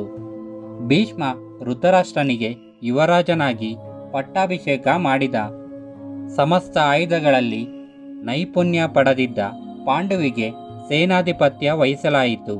ವಿದುರನನ್ನು ಮಂತ್ರಿಯಾಗಲು ಪರಿಣತಿ ಕೊಡಿಸಲಾಯಿತು. ಕುರುಡನಾದ್ದರಿಂದ ಧೃತರಾಷ್ಟ್ರನು ರಾಜ್ಯಭಾರವನ್ನು ನಡೆಸಲು ಕಷ್ಟವಾಗದಂತೆ ಪಾಂಡುವೆ ಅವನ ಹೆಸರಿನಲ್ಲಿ ವಿದುರನ ಸಹಾಯದೊಂದಿಗೆ ರಾಜ್ಯ ಆಡಳಿತವನ್ನು ನೋಡಿಕೊಳ್ಳುತ್ತಿದ್ದ. 3 ಮಕ್ಕಳು ಯೌವನಕ್ಕೆ ಪಾದಾರ್ಪಣೆ ಮಾಡಿದರು. ಇವರುಗಳಿಗೆ ಹುಡುಗಿಯರನ್ನು ಹುಡುಕಿ ತಂದು ಮದುವೆ ಮಾಡಿಸುವ ಭಾರ ಭೀಷ್ಮನ ಮೇಲೆ ಬಿದ್ದಿತು. ಗಾಂಧಾರ ರಾಜನಾದ ಶಬಲನಿಗೆ ಸುಂದರಿಯಾದ ಮಗಳು ಇರುವಳೆಂದು ಮಧ್ಯಪ್ರದೇಶದ ರಾಜನ ಮಗಳು ಸುಂದರಿಯು ಒಳ್ಳೆಯ ನಡತೆಯವಳೆಂದು ಕೇಳಿದ್ದ ಭೀಷ್ಮನು ವಿದುರನ ಜೊತೆಗೆ ಚರ್ಚಿಸಿದ. ಈ ರಾಜಕುಮಾರಿಯರು ನಮ್ಮ ಹುಡುಗರಿಗೆ ಯೋಗ್ಯರಾದವರೆಂದು ತೋರುತ್ತದೆ. ನಮ್ಮ ಸರಿಸಮಾನರಾದ ರಾಜರು ಯಾರೂ ಇಲ್ಲದಿದ್ದರೂ ಈ ಇಬ್ಬರಿಗೆ ಒಳ್ಳೆಯ ಹಿನ್ನೆಲೆ ಇದೆ. ಈ ಕುಮಾರಿಯರನ್ನು ಕುರುವಂಶದ ಸೊಸೆಗಳನ್ನು ಮಾಡಿಕೊಳ್ಳೋಣ. ಅದಕ್ಕೆ ವಿದುರನು, ನೀನು ನಮಗೆ ತಂದೆ ತಾಯಿ, ಆಚಾರ್ಯ ಎಲ್ಲವೂ ಆಗಿರುವೆ. ನಿನ್ನ ತೀರ್ಮಾನವೇ ನಮ್ಮೆಲ್ಲರಿಗೂ ಶಿರೋಧಾರ್ಯ ಎಂದು ಸಮ್ಮತಿಸಿದನು. ಭೀಷ್ಮನು ಗಾಂಧಾರ ರಾಜನಿಗೆ ಸುದ್ದಿಯನ್ನು ಕಳಿಸಿದಾಗ ಅವನು ಮೊದಲು ಧೃತರಾಷ್ಟ್ರನು ಕುರುಡ ಎಂದು ಗೊಣಗಿದ. ಆದರೆ ಅವನ ಮಗಳು ಗಾಂಧಾರಿ ಈ ಮದುವೆಗೆ ಅಡ್ಡಿಯೇ ಇಲ್ಲವೆಂದು ಸಮ್ಮತಿಸಿದಳು. ತಕ್ಷಣವೇ ತನ್ನ ಸ್ವಾಮಿಗಿಂತ ತಾನು ಯಾವ ರೀತಿಯಲ್ಲೂ ಉತ್ತಮವೆನಿಸಬಾರದೆಂದು ತನ್ನ ಕಣ್ಣುಗಳ ಸುತ್ತ ಬಟ್ಟೆ ಕಟ್ಟಿಕೊಂಡು ಬಿಟ್ಟಳು. ತನ್ನ ಗಂಡನು ನೋಡಲಾಗದಂತಹ ಪ್ರಪಂಚವನ್ನು ತಾನು ನೋಡಲ್ಲ ಎಂದು ಕೊನೆಯವರೆಗೂ ಸ್ವಯಂಕೃತ ಅಂಧತ್ವವನ್ನು ಉಳಿಸಿಕೊಂಡಳು. ಸೋದರಿಯನ್ನು ಮದುವೆ ಮಾಡಿಕೊಟ್ಟ ನಂತರ ಶಕುನಿಯು ಗಾಂಧಾರ ದೇಶಕ್ಕೆ ಹಿಂದಿರುಗಿದನು. ಮದ್ರರಾಜನು ಮಗಳಿಗಾಗಿ ಸ್ವಯಂವರವನ್ನು ಏರ್ಪಡಿಸಿರುತ್ತಾನೆ. ಅದರಲ್ಲಿ ಅವನ ಮಗಳು ಇತರ ಎಲ್ಲ ರಾಜರಿಗಿಂತ ಅಧಿಕ ರೂಪವಂತನಾಗಿದ್ದ ಪಾಂಡುವನ್ನೇ ಪತಿಯನ್ನಾಗಿ ಆರಿಸಿಕೊಂಡಳು. ಸೊಸೆಗಳನ್ನು ಮನೆ ತುಂಬಿಸಿಕೊಂಡ ಮೇಲೆ ಭೀಷ್ಮನು ಇನ್ನಾದರೂ ಕುರುವಂಶವು ಬೆಳಗುವಂತಾಗಲಿ ಎಂದು ಹಾರೈಸಿ ನೆಮ್ಮದಿಯ ನಿಟ್ಟುಸಿರು ಬಿಟ್ಟನು. ಒಂದು ಸಲ ಶೀಘ್ರ ಕೋಪಿಯಾದ ದುರ್ವಾಸ ಮಹರ್ಷಿಯು ಕುಂತಿಭೋಜನ ಆಸ್ಥಾನಕ್ಕೆ ಬಂದಾಗ ಅವನ ಬೇಕುಬೇಡಗಳನ್ನು ನೋಡಿಕೊಳ್ಳಲು ರಾಜನು ಕುಂತಿಯನ್ನು ನಿಯಮಿಸಿದನು. ಅಂತಹ ಕಷ್ಟವಾದ ಕೆಲಸಗಳನ್ನು ಕುಂತಿಯು ತುಂಬ ಚೆನ್ನಾಗಿ ನಿರ್ವಹಿಸಿದಳು. ಹುಡುಗಿಯ ನಡತೆಯಿಂದ ಪ್ರೀತನಾದ ದುರ್ವಾಸನು ಅವಳಿಗೆ ಒಂದು ವರವನ್ನು ಕೊಡಲು ಸಿದ್ಧನಾಗುತ್ತಾನೆ. ಅವಳನ್ನು ಹತ್ತಿರ ಕರೆದು, ನಿನಗೆ ನಾನೊಂದು ಮಂತ್ರವನ್ನು ಕೊಡುತ್ತೇನೆ. ಅದನ್ನು ಉಚ್ಚರಿಸಿದರೆ ನೀನು ಇಷ್ಟಪಟ್ಟ ದೇವತೆ ನಿನ್ನ ಬಳಿಗೆ ಬರುತ್ತಾನೆ ಎಂದು ಹೇಳಿ ಮಂತ್ರೋಪದೇಶ ಮಾಡಿದನು. ಏನೂ ಅರಿಯದ ಮಗು ತನಗೇನೋ ಬಹುಮಾನ ಕೊಟ್ಟಿದ್ದಾರೆಂದುಕೊಂಡು ಸಂತೋಷಪಟ್ಟಿತು. ದುರ್ವಾಸನು ಹೊರಟು ಹೋದನು. ದುರ್ವಾಸ ಮಹರ್ಷಿಯು ಕೊಟ್ಟ ಮಂತ್ರದಿಂದ ಇಷ್ಟ ಬಂದ ದೇವರನ್ನು ಕರೆದಾಗ ಅವನು ತನ್ನ ಬಳಿ ಬರುವುದರ ಸಾಧಕ ಬಾಧಕಗಳು ಆ ಪುಟ್ಟ ಹುಡುಗಿಗೆ ಅರ್ಥವಾಗುವುದಾದರೂ ಹೇಗೆ? ಹೊಸ ಗೊಂಬೆಯನ್ನು ತಂದುಕೊಟ್ಟಾಗ ಸಂತೋಷ ಪಡುವ ಮಗುವಿನಂತೆ ಕುಂತಿಯು ಸಂಭ್ರಮಪಟ್ಟಳು. ಅಂದು ಆಗ ತಾನೇ ಬೆಳಗಾಗುತ್ತಿದ್ದ ಸಮಯ. ಪೂರ್ವದ ಕಿಟಕಿ ಮೂಲಕ ಸೂರ್ಯೋದಯವು ಕಾಣುತ್ತಿತ್ತು. ಪೂರ್ವ ದಿಕ್ಕೆಲ್ಲ ಕರಗಿದ ಬಂಗಾರದ ಬಣ್ಣದಿಂದ ಶೋಭಿಸುತ್ತಿತ್ತು. ನದಿಯ ನೀರಿನ ಕಿರುತೆರೆಗಳು ಅರಮನೆಯ ಗೋಡೆಗಳನ್ನು ಮುದ್ದಿಸುತ್ತಿದ್ದವು. ಸೂರ್ಯನ ಎಳೆ ಬಿಸಿಲಿನ ವಂಗಿರಣಗಳು ಬೆಳಕಿನಲ್ಲಿ ಸೇರಿ ತಮ್ಮ ಮಾರ್ಗದಲ್ಲಿದ್ದ ನದಿಯ ನೀರಿನ ಮೇಲೆ ಪ್ರತಿಫಲಿಸಿ ಕೆಂಪಿನ ಬಂಗಾರದ ಅದ್ಭುತವನ್ನು ಸೃಷ್ಟಿಸಿದವು. ಅದು ಮರೆಯಲಾಗದಂತಹ ಅದ್ಭುತ ಸುಂದರವಾಗಿತ್ತು. ಹೊಸ ಬೆಳಕು ಮಗುವಿನ ಹೃದಯವನ್ನು ಮುದಗೊಳಿಸಿತು. ಉಜ್ವಲ ಸೂರ್ಯನ ಆ ಸೌಂದರ್ಯದಲ್ಲಿ ಅವಳು ಕರಗಿ ಹೋದಳು. ಈ ಸೂರ್ಯ ತನ್ನ ಬಳಿಗೆ ಬಂದರೆ ಹೇಗಿರುತ್ತೆ ಎಂದವಳು ಅಚ್ಚರಿಪಟ್ಟಳು. ದುರ್ವಾಸನು ಕೊಟ್ಟ ಮಂತ್ರವು ಇದ್ದಕ್ಕಿದ್ದಂತೆ ಜ್ಞಾಪಕಕ್ಕೆ ಬಂದಿತು. ಹೌದು, ಅದನ್ನು ಅನುಸರಿಸಿದರೆ ಸೂರ್ಯನು ತನ್ನ ಹತ್ತಿರ ಬರಬಹುದಲ್ಲವೇ? ಹಾಗೆ ತಾನೇ ಋಷಿಯು ತನಗೆ ಹೇಳಿದ್ದು. ಮಗು ಅರಿಯದ ಆನಂದದಲ್ಲಿ ಕಣ್ಣು ಮುಚ್ಚಿಕೊಂಡು ಕಮಲದ ಮೊಗ್ಗಿನಂತೆ ಕೈಜೋಡಿಸಿಕೊಂಡು ತಾನು ಕಲಿತ ಮಂತ್ರವನ್ನು ಹೇಳುತ್ತಾ ಸೂರ್ಯನನ್ನು ಕರೆಯಿತು. ಕುಂತಿಯು ಕಣ್ಣನ್ನು ತೆರೆಯುತ್ತಾಳೆ. ಪಾವಡವೊಂದು ಜರುಗುತ್ತಿತ್ತು. ನದಿಯ ಮೇಲೆ ಪ್ರತಿಫಲಿತವಾಗುತ್ತಾ ಸೂರ್ಯನ ಪ್ರಖರ ಕಿರಣಗಳು ವೇಗವಾಗಿ ಚಲಿಸುತ್ತಾ ಬಂದವು. ಇವಳ ಕಣ್ಣು ಪೂರೈಸುವಂತಾಯಿತು. ಸೂರ್ಯದೇವನು ಮಾನವ ರೂಪಿಯಲ್ಲಿ ಬಂದು ನಿಂತಿದ್ದ. ಇವಳನ್ನು ನೋಡಿ ಕುಚೇಷ್ಟೆಯ ನಗುವನ್ನು ನಗುತ್ತಾ ಮಂತ್ರನಿಂದ ಸೂರ್ಯನು ಬಂದಿದ್ದಕ್ಕೆ ಕುಂತಿಗೆ ಆನಂದವೋ ಆನಂದ. ಉದ್ರೇಕದಲ್ಲಿ ಚಪ್ಪಾಳೆ ತಟ್ಟಿ ನಕ್ಕಳು. ದುರ್ವಾಸರು ಹೇಳಿದ್ದು ಸರಿ. ಹಾಗಾದರೆ ನೀನು ಪೂರ್ವದಲ್ಲಿ ಹುಟ್ಟುತ್ತಿರುವುದನ್ನು ನೋಡಿದ್ದೆ. ನೀನು ಇಲ್ಲಿಗೆ ಬಂದುಬಿಟ್ಟರೆ ಎಷ್ಟು ಚೆನ್ನಾಯೆನಿಸಿತು. ಅದಕ್ಕೆ ಮಂತ್ರವನ್ನು ಉಚ್ಚರಿಸಿದೆ. ನೀನು ಬಂದುಬಿಟ್ಟೆ. ಏನದ್ಭುತ! ಸೂರ್ಯ ಇನ್ನೂ ನಗುತ್ತಿದ್ದ. ಹೌದು, ನಾನು ಬಂದಾಯಿತು. ಈಗ ನನ್ನನ್ನು ಏನು ಮಾಡು ಎನ್ನುತ್ತೀ ಎಂದ. ಏನಿಲ್ಲಪ್ಪ, ಸುಮ್ಮನೆ ಕರೆದೆ. ಅಷ್ಟು ಸುಂದರವಾಗಿರುವ ನೀನು ಬಳಿಗೆ ಬಂದರೆ ಎಷ್ಟು ಚೆನ್ನಾಗಿರುತ್ತೆ ಅನ್ನಿಸಿತು. ಅದಕ್ಕೆ ಕರೆದೆ ಅಷ್ಟೇ. ಅಷ್ಟೇ ಅಲ್ಲ, ನೀನು ಮಂತ್ರದ ಅರ್ಥವನ್ನು ತಿಳಿದುಕೊಂಡಿಲ್ಲ ಅಂತ ಕಾಣುತ್ತೆ.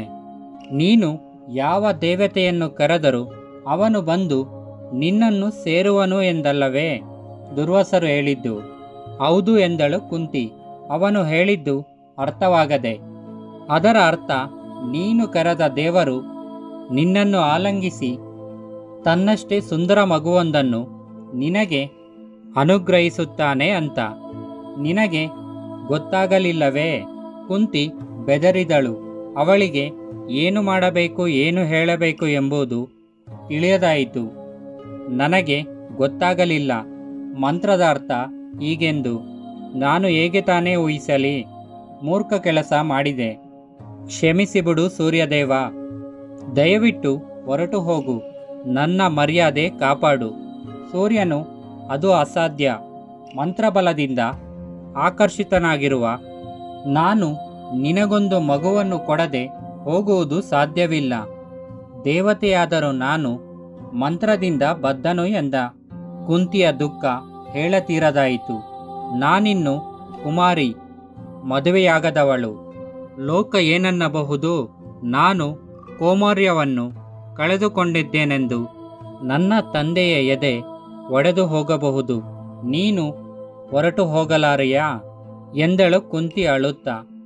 ಸೂರ್ಯನಿಗೆ ಇನ್ನೂ ಹುಡುಗಿಯಾಗಿರುವ ಕುಂತಿಯನ್ನು ಕಂಡು ಮಾರಕ ಉಂಟಾಯಿತು. ಅವನು ನಕ್ಕು, ಹೆದರಿದಿರು ಮಗುವೆ. ಮಗು ಹುಟ್ಟಿದ ಮೇಲೆ ಪುನಃ ಕನ್ಯೆಯಾಗಿಯೇ ಇರುತ್ತೀಯ. ನೀನು ನನ್ನನ್ನು ಕರೆದದ್ದು ಯಾರಿಗೂ ಗೊತ್ತಾಗುವುದಿಲ್ಲ ಎಂದು ಭರವಸೆ ಕೊಟ್ಟ ಮೇಲೆ ಅವಳ ಹೆದರಿಕೆ ದೂರವಾಯಿತು. ಸೂರ್ಯನ ಸವಿಮಾತು, ಸುಂದರ ರೂಪ ಅವಳನ್ನು ಸೆರೆಗೊಂಡಿತು. ಸೂರ್ಯ ಹೊರಡಲು ಸಿದ್ಧನಾದ. ನನ್ನ ಪ್ರತಿರೂಪವಾಗಿರುವ ನಿನ್ನ ಮಗ ಕವಚ ಕುಂಡಲಗಳೊಂದಿಗೆ ಹುಟ್ಟುತ್ತಾನೆ, ಮಹಾಧನುರ್ಧಾರಿಯಾಗುತ್ತಾನೆ. ಕರುಣೆಯಲ್ಲಿ ಯಾರೂ ಅವನ ಸಮಾನರಾಗುವುದಿಲ್ಲ. ದಾನಶೂರ ಕರ್ಣನೆಂದು ಮೂರು ಲೋಕದಲ್ಲೂ ಪ್ರಸಿದ್ಧನಾಗುತ್ತಾನೆ. ನಾನೇ ದಾನ ಕೊಡಬೇಡ ಎಂದು ಹೇಳಿದರೂ ಸಹ ಅವನು ಯಾರಿಗೂ ಏನನ್ನೂ ಇಲ್ಲವೆನ್ನಲಾರ. ಸೂಕ್ಷ್ಮನೂ ಆತ್ಮಾಭಿಮಾನಿಯೂ ಆಗುತ್ತಾನೆ. ಆತನ ಕೀರ್ತಿ ಲೋಕವೇ ಹೊಗಳುತ್ತದೆ ಎಂದು ಹೇಳಿ ಅದೃಶ್ಯನಾದ. ಕಾಲಾನುಕ್ರಮದಲ್ಲಿ ಕುಂತಿ ಮಗುವನ್ನು ಎತ್ತಳು. ಅದನ್ನು ಏನು ಮಾಡಬೇಕೆಂದು ಅವಳಿಗೆ ತೋರಲಿಲ್ಲ. ಆನಂದವನ್ನು ಅರಿಯುವಷ್ಟ ದೊಡ್ಡವಳಾಗಿರದ ಅವಳು ಅದರ ನಾಚಿಕೆಯನ್ನು ಮಾತ್ರ ಅನುಭವಿಸಿದಳು. ಕಿಟಕಿಯಿಂದ ಹೊರಗೆ ನೋಡಿದಳು. ನದಿ ಎಂದಿನಂತೆ ಪ್ರಶಾಂತವಾಗಿ ಹರಿಯುತ್ತಿತ್ತು. ಕುಂತಿಯ ಹೃದಯದಲ್ಲಿ ಮಾತ್ರ ದೊಡ್ಡ ಬಿರುಗಾಳಿ ಎತ್ತಿತ್ತು. ದೃಢ ಮನಸ್ಸಿನಿಂದ ಮಗುವನ್ನೆತ್ತಿಕೊಂಡಳು. ಮೃದು ರೇಷ್ಮೆಯಲ್ಲಿ ಅದನ್ನು ಸುತ್ತಿ ಮರದ ತೊಟ್ಟಿಲಲ್ಲಿಟ್ಟು ನದಿಯಲ್ಲಿ ಬಿಟ್ಟು ಅರಮನೆಗೆ ಹಿಂದಿರುಗಿ ಬಂದಳು. ತೊಟ್ಟಿಲು ತನ್ನಿಂದ ದೂರ ತೇಲಿ ಹೋಗುತ್ತಿರುವುದನ್ನು ಕಿಟಕಿಯಿಂದ ನೋಡಿಯೇ ನೋಡಿದಳು. ನದಿಯ ಮಹಾಪ್ರವಾಹದಲ್ಲಿ ತೇಲಿ ಹೋಗುತ್ತಿರುವ ಮುಗ್ಧ ಮಗುವಿನ ಮೇಲೆ ವರ್ಣಿಸಲಾಗದಂತಹ ಸೆಳೆತ, ಹೃದಯವೇ ಒಡೆದು ಹೋಗುತ್ತಿರುವಂತಹ ತಳಮಳ, ಕಣ್ಣೀರು ಧಾರೆ ಧಾರೆಯಾಗಿ ಹರಿಯಿತು. ಸೂರ್ಯನೆದುರಿಗೆ ಕೈಯೆತ್ತಿ ಮುಗಿಯುತ್ತಾ, ದೇವ, ನಮ್ಮ ಈ ಮಗುವಿಗೆ ನಾನು ದೊಡ್ಡ ಅನ್ಯಾಯ ಮಾಡಿದೆ. ದಯವಿಟ್ಟು ಅದನ್ನು ರಕ್ಷಿಸು. ಅದಕ್ಕೇನು ತೊಂದರೆ ಬರದಂತೆ ನೋಡಿಕೊ ಎಂದು ಎದೆ ಬಿರಿಯುವಂತೆ ಕೂಗಿ ಹೇಳಿದಳು. ತನ್ನಿಂದ ದೂರವಾಗುತ್ತಿರುವ ಮಗುವಿಗೆ, ನನ್ನ ಕಂದ, ನಿನ್ನ ಬದುಕು ರುಜುಪಥದಲ್ಲಿ ಸಾಗಲಿ. ಅಪೋದೇವಿಯರು ನಿನ್ನನ್ನು ಕಾಪಾಡಲಿ. ನೀನು ಸಾಯುವುದಿಲ್ಲ. ಸ್ವರ್ಗದಲ್ಲಿರುವ ದೇವತೆಗಳೆಲ್ಲರೂ ನಿನ್ನ ರಕ್ಷಣೆಗೆ ಬಂದು ನಿಲ್ಲುತ್ತಾರೆ. ದೂರದ ಭವಿಷ್ಯದಲ್ಲಿ ನಾನು ನಿನ್ನನ್ನು ಯಾವಾಗಲೂ ನೋಡಬಹುದು. ನಿನ್ನ ಕವಚಕುಂಡಲಗಳ ನೆರವಿನಿಂದ ನಾನು ನಿನ್ನನ್ನು ಗುರುತಿಸುತ್ತೇನೆ. ಯಾರು ನಿನ್ನ ಮಗನೆಂದು ಕೈಗೆತ್ತಿಕೊಂಡು ಸಾಕುವವರೋ ಅವಳೇ ಪುಣ್ಯವಂತೆ. ನಿನ್ನನ್ನು ತರುಣನನ್ನಾಗಿ ಬೆಳೆಸುವ ಆನಂದವನ್ನು ಪಡೆಯುವ ಅದೃಷ್ಟವಂತೆ ಅವಳು. ಆದರೆ ನಾನು ಎಲ್ಲರಿಗಿಂತ ಅತ್ಯಂತ ದುರದೃಷ್ಟವಂತಳು. ಹೊಟ್ಟೆಯಲ್ಲಿ ಹುಟ್ಟಿಯೂ ನನ್ನ ಪಾಲಿಗೆ ನೀನಿಲ್ಲದಂತೆ ಮಾಡಿಕೊಂಡೆ. ದೇವರು ನಿನ್ನನ್ನು ಚೆನ್ನಾಗಿಟ್ಟಿರಲಿ, ನನ್ನ ಚೊಚ್ಚಲ ಮಗುವೇ ಎಂದಳು. ಅನೇಕ ವರ್ಷಗಳು ಕಳೆದ ಮೇಲೆ ಎಳೆಯ ಕುಂತಿಗೆ ಮದುವೆಯ ವಯಸ್ಸಾಯಿತು. ಅವಳು ಪಾಂಡುವನ್ನು ಸ್ವಯಂವರದಲ್ಲಿ ವರಿಸಿದಳು.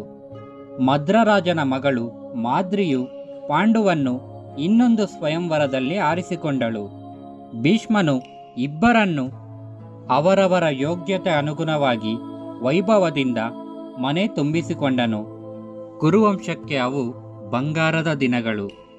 ಪಾಂಡುವು ಒಳ್ಳೆಯ ಯೋಧನಾಗಿದ್ದು ದಿಗ್ವಿಜಯಕ್ಕಾಗಿ ಭರತ ವರ್ಷವನ್ನೆಲ್ಲ ತಿರುಗಿದ. ಕಾಶಿ ಕಲಿಂಗ ದೇಶಗಳನ್ನೆಲ್ಲ ಗೆದ್ದ ಮೇಲೆ ಮಗಧ ರಾಜ್ಯಕ್ಕೆ ಮುತ್ತಿಗೆ ಹಾಕಿ ಅಲ್ಲಿಯ ರಾಜನನ್ನು ಸುಲಭವಾಗಿ ಸೋಲಿಸಿದ. ಚಿತ್ರಾಂಗದ ವಿಚಿತ್ರವೀರ್ಯರು ಮಕ್ಕಳಿಲ್ಲದೆ ಸತ್ತು ಭೀಷ್ಮನೊಬ್ಬನ ಮೇಲೆ ರಾಜ್ಯಭಾರವು ಬಿದ್ದಿದ್ದ ಕಾಲದಲ್ಲಿ ಈ ಚಿಕ್ಕಪುಟ್ಟ ರಾಜರುಗಳೆಲ್ಲ ಕುರುವಂಶವು ನಿರ್ಮೂಲವಾಗುವುದರಲ್ಲಿದೆ ಎಂದುಕೊಂಡಿದ್ದರು. ಆದುದರಿಂದ ಪಾಂಡುವಿನ ಈ ದಿಗ್ವಿಜಯವು ಅನೇಕ ರೀತಿಗಳಲ್ಲಿ ಪರಿಣಾಮಕಾರಿಯಾಯಿತು. ಅದು ಕುರುವಂಶದ ಮೇಲೆ ಸಂಶಯಕ್ಕೆ ಅವಕಾಶವಿಲ್ಲದಂತೆ ಎತ್ತಿ ಹಿಡಿಯಿತು. ಪಾಂಡುವಿಗೂ ಇದರಿಂದ ಕೀರ್ತಿ ಬಂದಿತು. ಅವನ ಕಾಲದಲ್ಲಿ ಅವನೇ ವೀರಯೋಧನೆಂದು ಪರಿಗಣಿಸಲ್ಪಟ್ಟಿದ್ದನು. ದಿಗ್ವಿಜಯವು ಮುಗಿದ ಮೇಲೆ ಪಾಂಡುವು ತನ್ನಿಬ್ಬರ ರಾಣಿಯರೊಂದಿಗೆ ವಿವಾಹಾರ್ಥವಾಗಿ ಕಾಡಿಗೆ ಹೋದನು. ಅವನು ಒಳ್ಳೆಯ ಬೇಟೆಗಾರನೂ ಆಗಿದ್ದು ಎಳೆಯ ವಯಸ್ಸಿನ ಪತ್ನಿಯರೊಂದಿಗೆ ಹಿಮಾಲಯದ ದಕ್ಷಿಣ ತಪ್ಪಲಿನಲ್ಲಿ ತಿರುಗಾಡುತ್ತಾ ಅನೇಕ ಸಂತೋಷದ ದಿನಗಳನ್ನು ಕಳೆದನು. ಕಾಡಿನಲ್ಲಿದ್ದ ಮೂಲ ನಿವಾಸಿಗಳು ಇವರನ್ನು ವಿಹಾರಾರ್ಥವಾಗಿ ಭೂಮಿಗಿಳಿದು ಬಂದಿರುವ ದೇವತೆಗಳೆಂದು ಭಾವಿಸುತ್ತಿದ್ದರು. ನಂತರದ ವರ್ಷಗಳಲ್ಲಿ ಈ ಸಂತೋಷದ ನೆನಪೆ ಕುಂತಿಯನ್ನು ಜೀವಂತವಾಗಿರಿಸಿದ್ದು. ಆ ಕಾಡಿನಲ್ಲಿ ಒಬ್ಬ ಋಷಿ ಮತ್ತು ಅವನ ಪತ್ನಿಯು ವಾಸವಾಗಿದ್ದರು. ಇಬ್ಬರ ನಡುವೆ ಗಾಢವಾದ ಪ್ರೇಮವಿದ್ದಿತ್ತು. ಋಷಿಯು ಸ್ಥೂಲ ಪ್ರೇಮದ ಎಲ್ಲ ಆಯಾಮಗಳನ್ನು ಆನಂದಿಸಿ ನೋಡಲು ಅಪೇಕ್ಷಿಸಿದನು. ಯಾವ ಮುಜುಗರವಿಲ್ಲದೆ ಪ್ರಕೃತಿ ಸಹಜವಾಗಿ ಹಾಗೆ ಆನಂದಿಸುವುದು ಪ್ರಾಣಿ ಶರೀರದಲ್ಲಿರುವಾಗ ಮಾತ್ರವೇ ಸಾಧ್ಯವೆಂದು ನಿರ್ಧರಿಸಿ ಋಷಿಯು ಅವನ ಪತ್ನಿಯು 2 ಜಿಂಕೆಗಳಾಗಿ ರೂಪಾಂತರಗೊಂಡು ಯಾವಾಗಲೂ ಒಟ್ಟಿಗೆ ಇರುತ್ತಿದ್ದರು. ಒಂದು ದಿನ 2 ಜಿಂಕೆಗಳು ಏಕಭಾವದಲ್ಲಿ ಪ್ರಪಂಚವನ್ನೇ ಮರೆತಿದ್ದಾಗ ಪಾಂಡುವು ಅವುಗಳನ್ನು ನೋಡಿದನು. ಎಂಥ ಬೇಟೆಯ ಅವಕಾಶ! 2 ಪ್ರಾಣಿಗಳು ಒಟ್ಟಿಗೆ ಇರುತ್ತಾ ತಮ್ಮನ್ನು ತಾವು ಮರೆತಿರುವಾಗ ಅವುಗಳಿಗೆ ತೊಂದರೆ ಕೊಡಬಾರದೆಂಬ ಸಹಜ ನಿಯಮವು ಬೇಟೆಯ ಆಸೆಯಲ್ಲಿ ಅವನಿಗೆ ಮರೆತೇ ಹೋಯಿತು. ಬಾಣವನ್ನು ಪ್ರಯೋಗಿಸಿದಾಗ ಗಂಡು ಜಿಂಕೆಗೆ ಪ್ರಾಣಾಂತಿಕವಾಗಿ ಪೆಟ್ಟಾಯಿತು. ಅದು ವಿಲವಿಲನೆ ಒದ್ದಾಡುತ್ತಾ ಮಾನವ ಭಾಷೆಯಲ್ಲಿ ರುಜುತ್ವಕ್ಕಾಗಿ ಲೋಕವಿಖ್ಯಾತವಾಗಿರುವ ವಂಶದಲ್ಲಿ ಹುಟ್ಟಿದ ನೀನು ಹೇಗೆ ಇಂಥ ಪಾಪವನ್ನು ಮಾಡಿದೆ? ನಾವಿಬ್ಬರು ಮೈಮರೆತಿರುವಾಗ ನೋಡಿಯೂ ನಿನಗೆ ನಮ್ಮನ್ನು ಒಡೆಯಲು ಮನಸ್ಸು ಹೇಗೆ ಬಂದಿತು? ನನ್ನ ಪತ್ನಿಯೊಡನೆ ವಿಹಾರಿಸುತ್ತಿದ್ದ ನಾನು ಕಿಂದಮನೆಂಬ ಋಷಿ ನಿನ್ನನ್ನು ಶಪಿಸುತ್ತೇನೆ. ನಿನ್ನ ಪತ್ನಿಯೊಂದಿಗೆ ಸುಖದಲ್ಲಿದ್ದಾಗಲೇ ನಿನಗೆ ಮರಣವು ಈಗ ನನಗೆ ಬಂದ ಹಾಗೆಯೇ ಬರಲಿ ಎಂದು ವಿಲಾಪಿಸಿ ತನ್ನ ಹೆಂಡತಿಯೊಂದಿಗೆ ಪ್ರಾಣ ಬಿಟ್ಟಿತು. ಪಾಂಡುವು ಎಷ್ಟು ಬೇಡಿಕೊಂಡರೂ ಪ್ರಯೋಜನವಾಗಲಿಲ್ಲ. ಪಾಂಡುವಿಗೆ ತನ್ನ ಕರ್ಮದಿಂದ ತಪ್ಪಿಸಿಕೊಳ್ಳುವ ಮಾರ್ಗವೇ ತಿಳಿಯದಾಯಿತು. ಭಾರವಾದ ಮನಸ್ಸಿನಿಂದ ತನ್ನ ಅವಿವೇಕವನ್ನು ಅಳಿದುಕೊಳ್ಳುತ್ತಾ ಪಾಂಡುವು ಆಶ್ರಮಕ್ಕೆ ಹಿಂದಿರುಗಿದನು. ವಿಧಿಯ ಆಟ ನಿಜಕ್ಕೂ ಆಶ್ಚರ್ಯಕರ. ಅದು ಒಮ್ಮೆ ಬಂದು ತಗುಲ್ಕೊಂಡ್ಬಿಟ್ರೆ ನಮ್ಮ ಭವಿಷ್ಯವೇ ಬದಲಾಯಿಸಿಬಿಡಬಹುದು. ಅಲ್ಲಿಯವರೆಗೂ ಪಾಂಡುವು ನಿರ್ಯೋಚನೆಯಿಂದ ಸಂತೋಷವಾಗಿದ್ದನು. ಕುರು ಸಾಮ್ರಾಜ್ಯಕ್ಕೆಲ್ಲ ಪ್ರಸಿದ್ಧ ಮಹಾರಾಜನಂತಿದ್ದ ಅವನು ವೈಭವದ ಪರಾಕಾಷ್ಠೆಯಲ್ಲಿರುವಾಗಲೇ ಸಿಡಿಲು ಬಡಿದ ಮಹಾವೃಕ್ಷದಂತೆ ನೆಲಕ್ಕಿರುಳುವಂತಾಯಿತು. ಕಿಂದಮ ಶಾಪದಿಂದ ಪಾಂಡುವು ಎಲ್ಲದರಲ್ಲಿಯೂ ಆಸಕ್ತಿಯನ್ನು ಕಳೆದುಕೊಂಡನು. ರಾಜ್ಯಕ್ಕೆ ಹಿಂದಿರುಗುವುದೇ ಬೇಡವೆನಿಸಿತು. ತನ್ನ ಉಳಿದ ಜೀವದ ಭಾಗವನ್ನು ಕಾಡಿನಲ್ಲೇ ಕಳೆಯಲು ನಿರ್ಧರಿಸುವುದಾಗಿ ಪತ್ನಿಯರಿಗೆ ತಿಳಿಸಿಬಿಟ್ಟನು. ರಾಜನ ಮನಸ್ಥಿತಿಯ ಕಾರಣವನ್ನು ತಿಳಿದಿದ್ದ ಅವರುಗಳು ಯಾವ ಮಾತನ್ನೂ ಆಡಲಿಲ್ಲ. ಪಶ್ಚಾತ್ತಾಪದ ದಳ್ಳೂರಿಯ ಪಾಂಡುವಿನ ಪ್ರಪಂಚಿಕ ಆಸೆ ಆಕಾಂಕ್ಷೆಗಳನ್ನೆಲ್ಲ ಸುಟ್ಟು ಹಾಕಿಬಿಟ್ಟಿತ್ತು. ಅವನಿಗೆ ಋಷಿ ಜೀವನದಿಂದ ಬರತಕ್ಕ ಶಾಂತಿಯೊಂದರ ಹೊರತು ಮತ್ತೇನೂ ಬೇಕೆನಿಸಿಲ್ಲ. ತನ್ನನ್ನು ತಾನು ಗೆಲ್ಲುವುದೇ ಮುಂದಿನ ದಿಗ್ವಿಜಯ ಎಂದುಕೊಂಡನು. ಪಾಂಡುವು ತನಗೆ ತಾನೇ ಇಂದಿನಿಂದ ನಾನು ಬೇರೆಯ ಮನುಷ್ಯನಾಗುತ್ತೇನೆ. ಸುಖ ದುಃಖಗಳು ನನ್ನನ್ನು ನನ್ನ ಹತ್ತಿರ ಬರಲಾರವು. ಮಾನ ಅಪಮಾನಗಳಲ್ಲಿ ಸಮಾನವಾಗಿಯೇ ಉದಾಸೀನನಾಗಿರುವೆನು. ಯಾವ ದ್ವಂದ್ವಗಳಿಂದಲೂ ವಿಚಲಿತನಾಗುವುದಿಲ್ಲ. ಜೀವನವನ್ನು ನಾನು ಪ್ರೀತಿಸುವುದೂ ಇಲ್ಲ, ದ್ವೇಷಿಸುವುದೂ ಇಲ್ಲ. ಪ್ರಪಂಚಿಕ ಸಂಗತಿಗಳನ್ನೆಲ್ಲ ಮನಸ ತ್ಯಾಗ ಮಾಡಿ ಕಣ್ಣು ಮುಚ್ಚಿ ಮರದ ಕೆಳಗೆ ತಪೋನಿರತನಾಗುತ್ತೇನೆ ಎಂದು ನಿಯಮ ಹಾಕಿಕೊಂಡನು. ತನ್ನ ಪರಿವಾರವನ್ನೆಲ್ಲ ಬಳಿಗೆ ಕರೆದು ಅವರಿಗೆ, ನೀವೆಲ್ಲ ದಯವಿಟ್ಟು ಹಸ್ತಿನಾಪುರಕ್ಕೆ ಹೋಗಿ ಅಜ್ಜಿ ಸತ್ಯವತಿ, ದೊಡ್ಡಪ್ಪ ಭೀಷ್ಮ, ಪ್ರೀತಿಯ ತಾಯಿಯಾದ ಅಂಬಾಳಿಕೆ ಎಲ್ಲರಿಗೂ ನನ್ನ ನಮಸ್ಕಾರಗಳನ್ನು ತಿಳಿಸಿ ನಾನು ಕೈಗೊಂಡಿರುವ ತೀರ್ಮಾನವನ್ನು, ನನ್ನ ಭವಿಷ್ಯದ ಜೀವನ ಕ್ರಮವನ್ನು ವಿವರಿಸಿ ಹಸ್ತಿನಾಪುರಕ್ಕೆ ನಾನು ಹಿಂದಿರುಗಿ ಬರಲಾರೆ ಎಂದು ಹೇಳಿಬಿಟ್ಟನು. ಕುಂತಿ ಮಾದ್ರಿಯರು ತಮ್ಮ ಆಭರಣಗಳನ್ನು, ರಾಜಚೂಚ ಬಟ್ಟೆ ಬರಗಳನ್ನು ಅವರೊಡನೆ ಕಳಿಸಿಕೊಟ್ಟು ಬಿಟ್ಟರು. ಪಾಂಡುವಿನ ಪರಿತ್ಯಾಗದ ಸುದ್ದಿಯನ್ನು ಕೇಳಿದ ಹಸ್ತಿನಾಪುರವು ದುಃಖ ಸಾಗರದಲ್ಲಿ ಮುಳುಗಿತು. ನಡೆದಿರುವುದನ್ನೆಲ್ಲ ಕೇಳಿ ಭೀಷ್ಮನು ತುಂಬ ಸಂಕಟಪಟ್ಟನು. ಅಂಬಾಳಿಕೆಯ ಕಣ್ಣೀರಿಗೆ ಕೊನೆಯೇ ಇಲ್ಲದಾಯಿತು. ಯಾರಿಗೂ ಅವಳನ್ನು ಸಮಾಧಾನ ಮಾಡಲು ಸಾಧ್ಯವಾಗಲಿಲ್ಲ. ರಾಜ್ಯಭಾರದ ಹೊರೆಯು ಮತ್ತೊಮ್ಮೆ ತನ್ನ ಹೆಗಲೇರಿತು ಎಂಬುದನ್ನು ಭೀಷ್ಮನು ಕಂಡುಕೊಂಡನು. ವೀರನಾದ ಪಾಂಡು ಸೇನಾಧಿಪತಿಯ ಆಳ್ವಿಕೆಯಲ್ಲಿ ವಿವೇಕಿ ವಿದುರನು ಕುರುಡರಾಜ ಋತರಾಷ್ಟ್ರನನ್ನು ನಿರ್ದೇಶಿಸುತ್ತಿದ್ದ. ಸ್ವಲ್ಪ ಕಾಲ ಭೀಷ್ಮನು ರಾಜ್ಯಭಾರದ ಹೊರೆಯನ್ನು ಇಳಿಸಿಕೊಂಡಿದ್ದನು. ಈಗ ಆ ಅಲ್ಪಾವಧಿಯು ಬಿಡುವು ಕೊನೆಗೊಂಡಿತು. ಪುನಃ ರಾಜ್ಯವನ್ನು ಮುನ್ನಡೆಸಬೇಕು. ಎಷ್ಟು ಕಾಲವೋ ತಿಳಿಯದು. ತಂದೆಗಾಗಿ ಯಾವತ್ತೂ ಪ್ರಾಪಂಚಿಕ ಸುಖ ಸಂತೋಷಗಳನ್ನೆಲ್ಲ ತ್ಯಾಗ ಮಾಡಿದ್ದೇನೆ.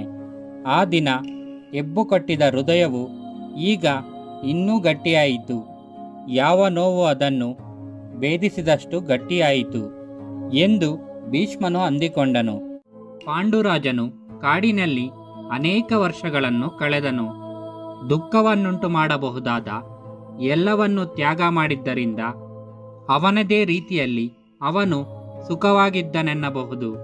ಆದರೆ ಕಾಲ ಸರಿದಂತೆ ತನಗೆ ಮಕ್ಕಳಿಲ್ಲವೆಂಬ ಕೊರಗು ಅವನ ಹೃದಯವನ್ನು ಕೊರೆಯಲಾರಂಭಿಸಿತು.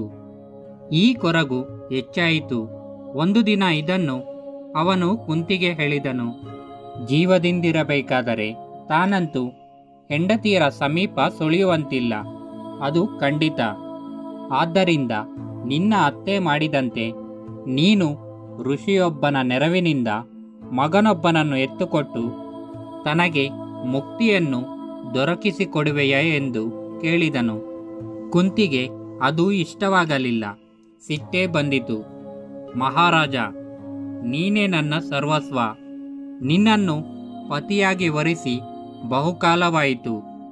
ಸ್ವರ್ಗದಲ್ಲೇ ಆಗಲಿ ನರಕದಲ್ಲೇ ಆಗಲಿ ನಿನ್ನೊಡನೆಯೇ ನಾನಿರುವುದು. ನಾವಿಬ್ಬರು ಸತ್ತ ಮೇಲೆ ಈ ಋಷಿ ಶಾಪ ಬಾಧಿಸದು. ಆಗ ಮಕ್ಕಳನ್ನು ಪಡೆಯೋಣ. ನಾನು ಮಾಡಲು ಸ್ವಲ್ಪವೂ ಇಷ್ಟಪಡದ ಕೆಲಸಕ್ಕೆ ದಯವಿಟ್ಟು ನನ್ನನ್ನು ಒತ್ತಾಯಿಸಬೇಡ ಎಂದಳು.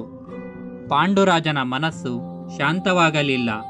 ತನ್ನ ಗಂಡನು ಹುಟ್ಟಲಾರದ ಮಕ್ಕಳಿಗಾಗಿ ಹಗಲು ಇರುಳು ಅಂಬಾಳಿಸುತ್ತಾ ಸಂಕಟ ಪಡುತ್ತಿರುವುದನ್ನು ನೋಡಿ ಸಹಿಸಲಾರದೆ ಕುಂತಿ ಕೊನೆಗೊಮ್ಮೆ, ಮಹಾರಾಜ, ನಿನ್ನ ಸಂಕಟವನ್ನು ಪರಿಹರಿಸುವ ಶಕ್ತಿ ನನಗಿದೆ.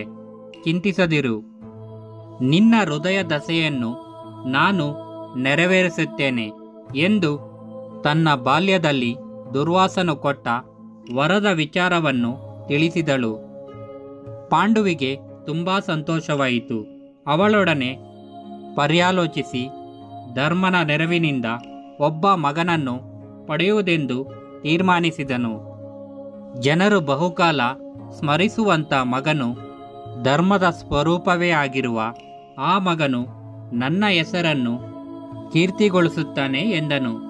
ಆ ರಮ್ಯವಾದ ವನದಲ್ಲಿ ಕುಂತಿಯು ಮಂತ್ರವನ್ನು ಉಚ್ಚರಿಸಿ ಧರ್ಮದೇವತೆಯನ್ನು ಕರೆದು ಅವನಿಂದ ಮಗನನ್ನು ಪಡೆದಳು. ಆಗ ರುಜುತ್ವವೇ ಮೂರ್ತಿವೆತ್ತಂತಿರುವ ಇವನು ಈ ಗುಣಕ್ಕಾಗಿಯೇ ಲೋಕ ಪ್ರಸಿದ್ಧನಾಗುವನು ಎಂದುಕೊಂಡರು. ಮಗುವಿಗೆ ಯುಧಿಷ್ಠಿರ ಎಂದು ಹೆಸರಿಟ್ಟರು. 1 ವರ್ಷ ಕಳೆದ ಮೇಲೆ ಪಾಂಡುವು ರುಜುತ್ವವು ಮಹಾಬಲದಿಂದ ಮೇಲೈಸಿದ್ದೇ ಆದರೆ ಅದರ ಎದುರು ಯಾರೂ ನಿಲ್ಲಲಾರರು. ಆದ್ದರಿಂದ ದೇವತೆಗಳೆಲ್ಲ ಅತ್ಯಂತ ಶಕ್ತಿವಂತನಾದ ವಾಯುವಿನಿಂದ ಇನ್ನೊಂದು ಮಗುವನ್ನು ಎತ್ತಿಕೊಡು ಎಂದು ಕುಂತಿಯನ್ನು ಕೇಳಿದನು. ಕುಂತಿಯು ಹಾಗೆ ಆಗಲಿ ಎಂದಳು. ಹಾಗೆ ವಾಯುವಿನ ನೆರವಿನಿಂದ ಹುಟ್ಟಿದವನು ಭೀಮಸೇನ. ಈ ಮಗು ಅತ್ಯಂತ ಬಲಶಾಲಿಯೂ ಅತ್ಯಂತ ಹೃದಯವಂತನೂ ಆಗುತ್ತಾನೆ. 2 ಮಕ್ಕಳಾದರೂ ಪಾಂಡುವಿಗೆ ತೃಪ್ತಿ ಇಲ್ಲದಾಯಿತು. ಇನ್ನೂ ಒಬ್ಬ ಮಗನಿಗಾಗಿ ಕುಂತಿಯನ್ನು ಕೇಳಿದನು. ಇಂದ್ರನನ್ನು ಕರೆ. ಸ್ವರ್ಗಾಧಿಪತಿಯಿಂದ ಒಬ್ಬ ಮಗ ಹುಟ್ಟಿದರೆ ನನ್ನ ಕನಸೆಲ್ಲವೂ ನನಸಾದಂತೆಯೇ. ಇಂದ್ರನಿಂದ ಹುಟ್ಟಿದ ಮಗನು ವಿವೇಕಿಯೂ ಅಸಾಮಾನ್ಯ ಶೂರನೂ ಆಗಿರುವನು.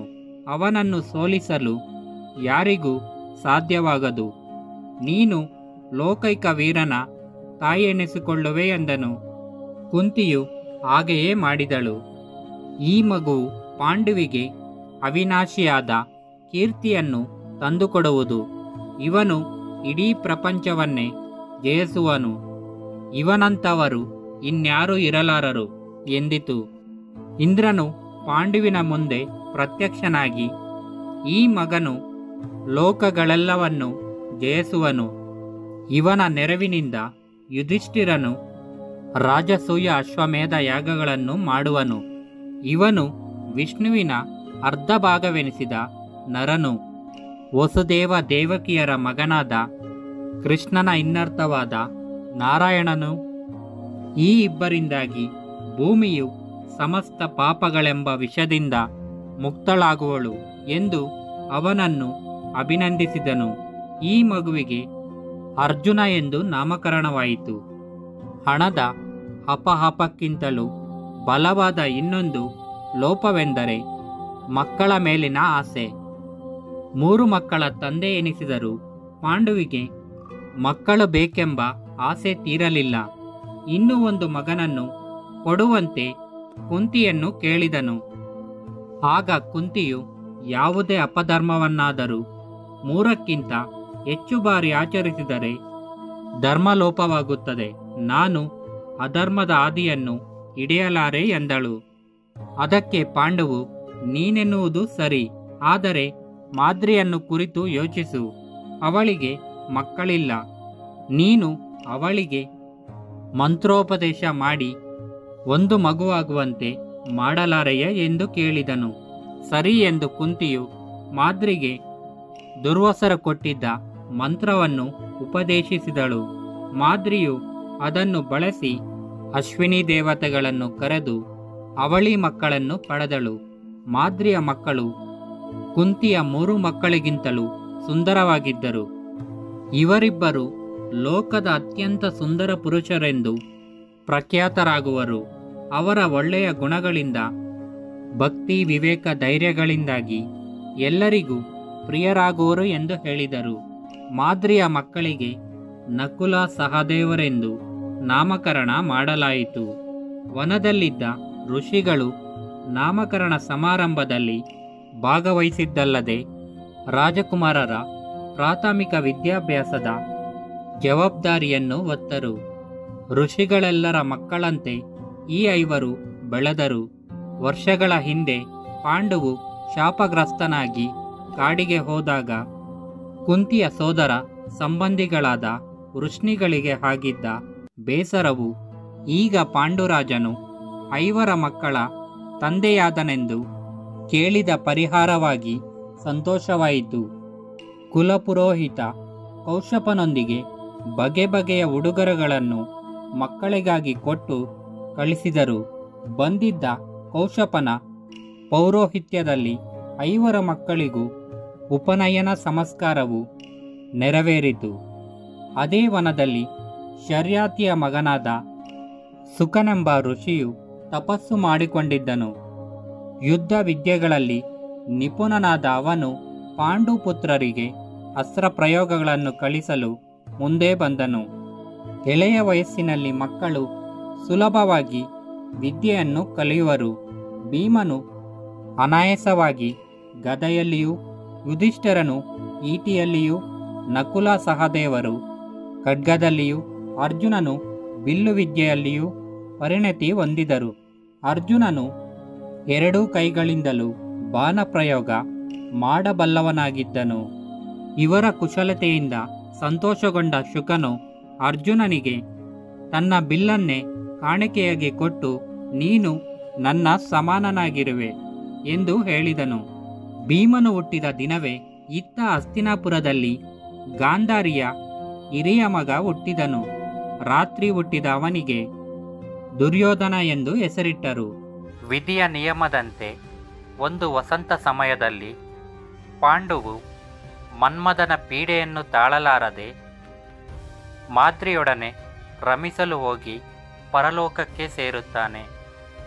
ಧರ್ಮಾದಿಗಳು ಕೆಲವು ವರ್ಷಗಳ ಕಾಲ ಕಾಡಿನಲ್ಲಿ ಬೆಳೆದ ನಂತರ ಅಲ್ಲಿದ್ದ ಋಷಿಗಳೆಲ್ಲರೂ ಸೇರಿ ರಾಜಕುಮಾರರು ರಾಜಧಾನಿಯನ್ನು ಸೇರುವುದು ಸೂಕ್ತ ಎಂದು ನಿಶ್ಚಯಿಸಿ ಹಸ್ತಿನಾಪುರಕ್ಕೆ ತಾಯಿ ಮಕ್ಕಳನ್ನು ಕರೆದೊಯ್ದರು. ಆ ಸಮಯದಲ್ಲಿ ಬ್ರಹ್ಮಚಾರಿಗಳಾಗಿದ್ದ ಪಾಂಡುವಿನ ಮಕ್ಕಳು ಜಟಾಧಾರಿಗಳು, ರೂಪವಂತರೂ ಆಗಿದ್ದರು. ಮಹರ್ಷಿಗಳು ಧೃತರಾಷ್ಟ್ರನ ಮತ್ತು ಅವನ ಮಕ್ಕಳ ಸಮೂಹಕ್ಕೆ ಪಾಂಡುಪುತ್ರರನ್ನು ಕರೆದುಕೊಂಡು ಹೋಗಿ, ಈ ಬಾಲಕರು ನಿಮ್ಮ ಪುತ್ರರು ಎಂದು ಹೇಳುತ್ತಾರೆ. ಋಷಿಗಳು ಹೀಗೆ ಹೇಳುತ್ತಲೇ ಕೌರವರು, ಶಿಷ್ಟರು, ಪಟ್ಟಣಿಗರು ಪಾಂಡುಕುಮಾರರನ್ನು ನೋಡಿ ಆನಂದಭರಿತರಾದರು. ಕಾಡಿನಲ್ಲೇ ಬೆಳೆದಿದ್ದ ಪಾಂಡವ ರಾಜಕುಮಾರರಿಗೆ ತಮ್ಮ ಜನ್ಮಸಿದ್ಧ ಹಕ್ಕಾಗಿದ್ದ ಸುಖಜೀವನದ ಸವಿ ಮೊದಲ ಬಾರಿಗೆ ಲಭಿಸಿತು.